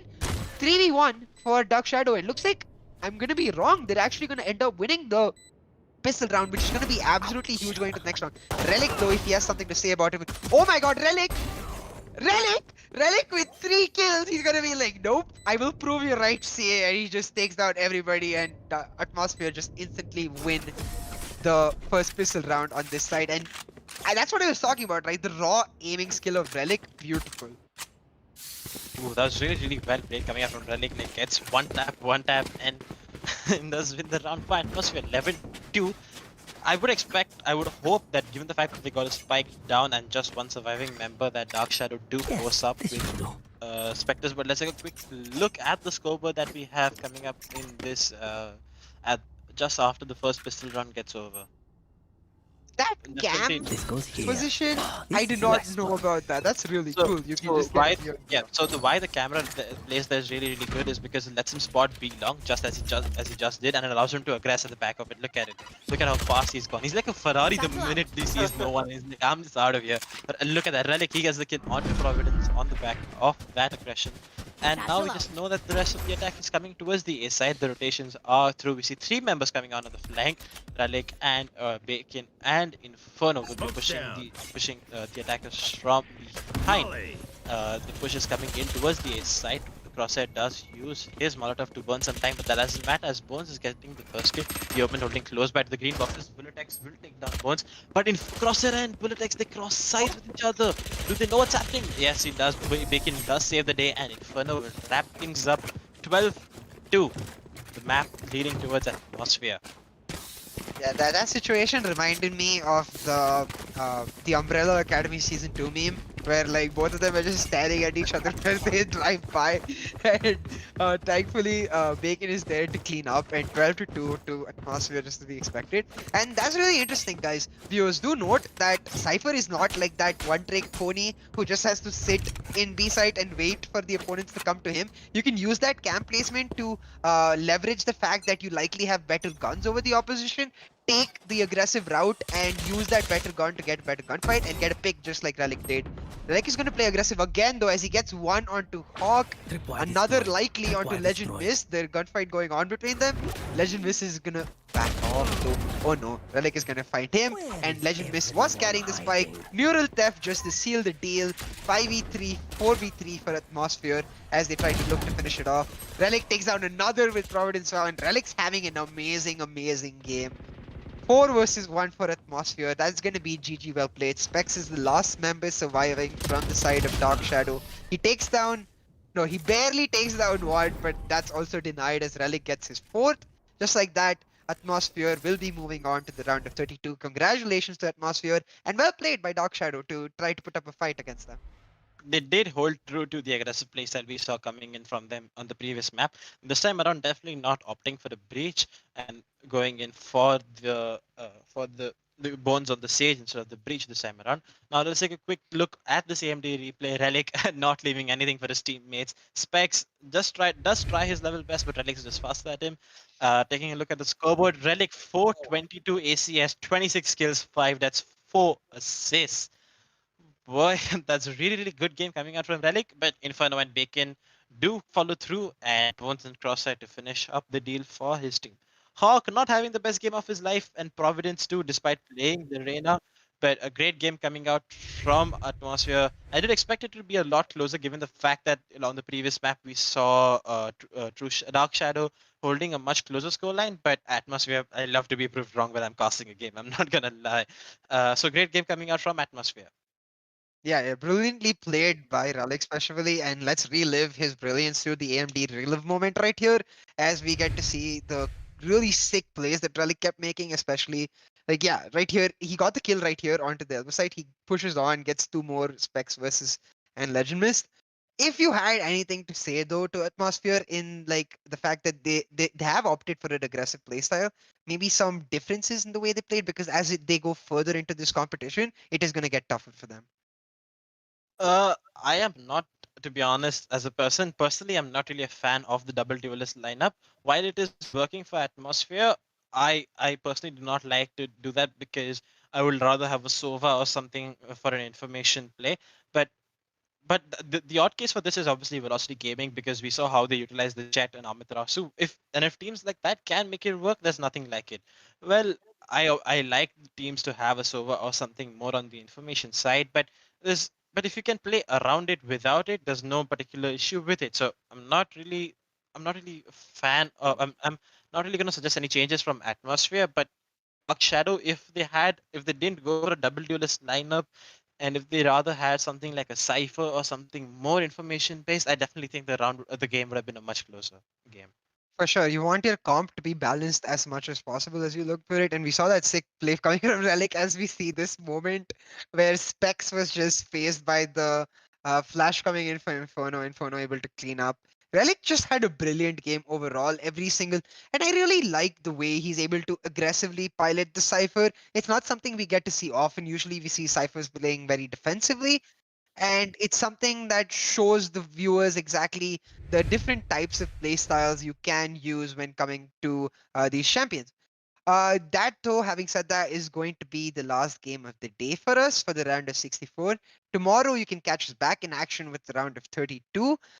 Remember to subscribe down below and link the notification button so you can get up-to-date knowledge of exactly when we're going live with Valorant action or any other action at the Esports Club.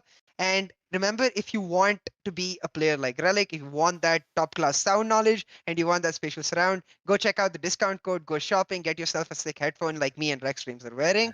But that's going to be it for us today, guys.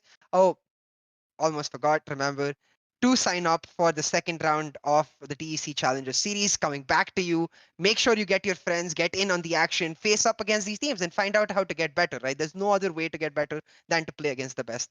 But that's going to be it from me and Rex Streams signing off for today from the round of 64. See you all tomorrow.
I'm running out of time, every day goes by so fast.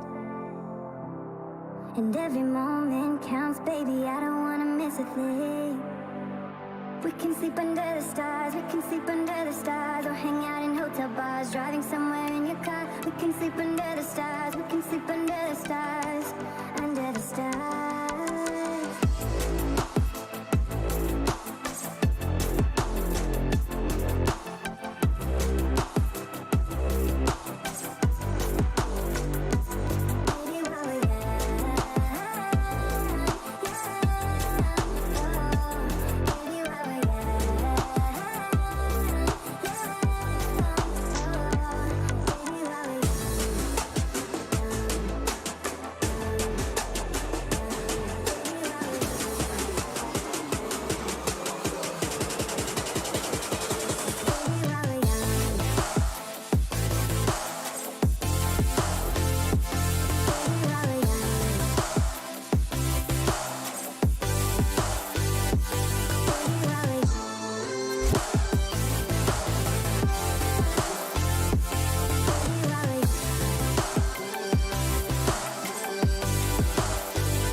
Make the most of this night. Come on, baby, take my hand. And we don't need to do the things we don't want to do.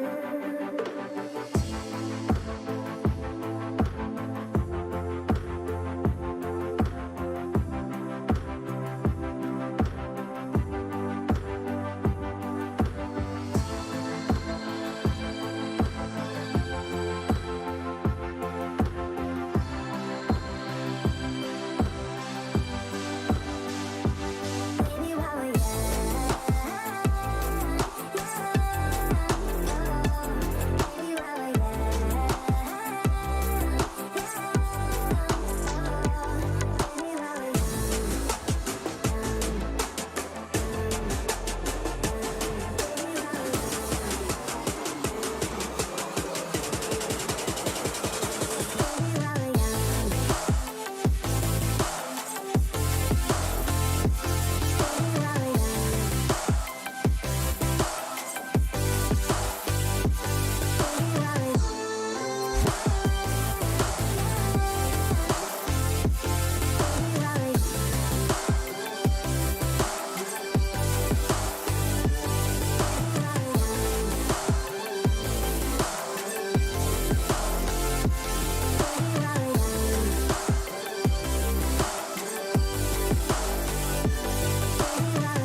I'm running out of time, every day goes by so fast.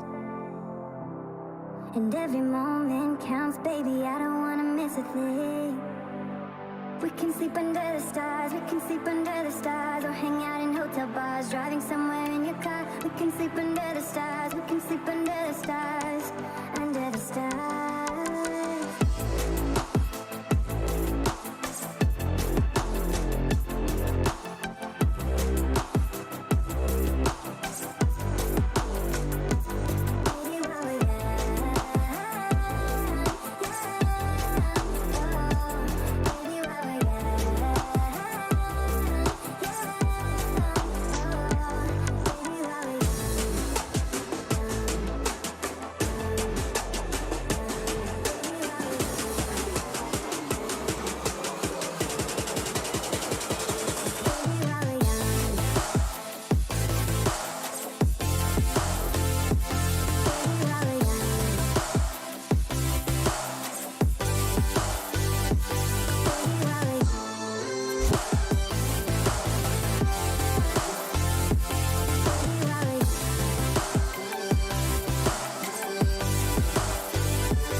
I'm running out of time, every day goes by so fast.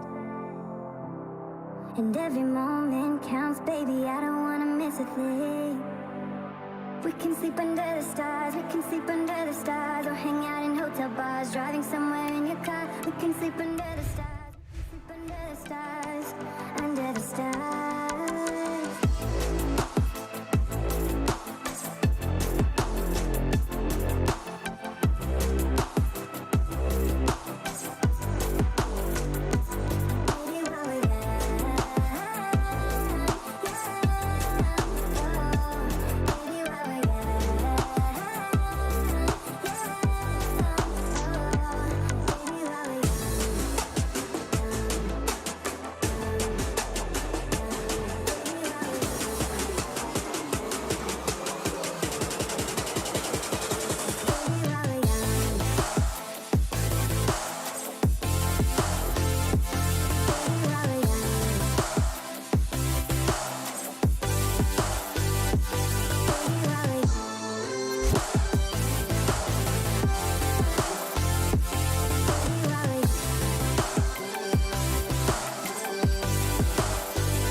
Let's make the most of this night. Come on, baby, take my hand. And we don't need to do the things we don't want to do.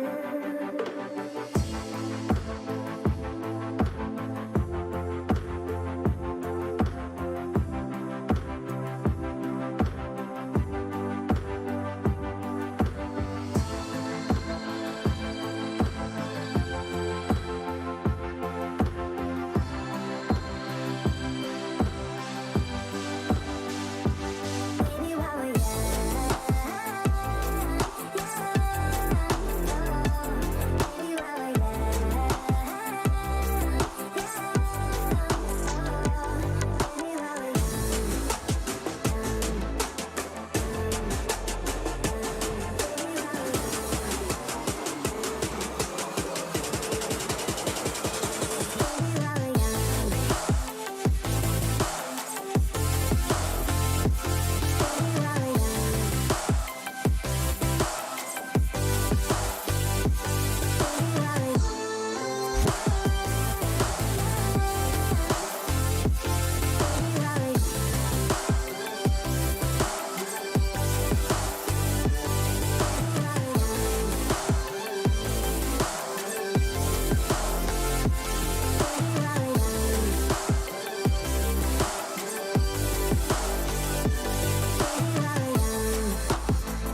we're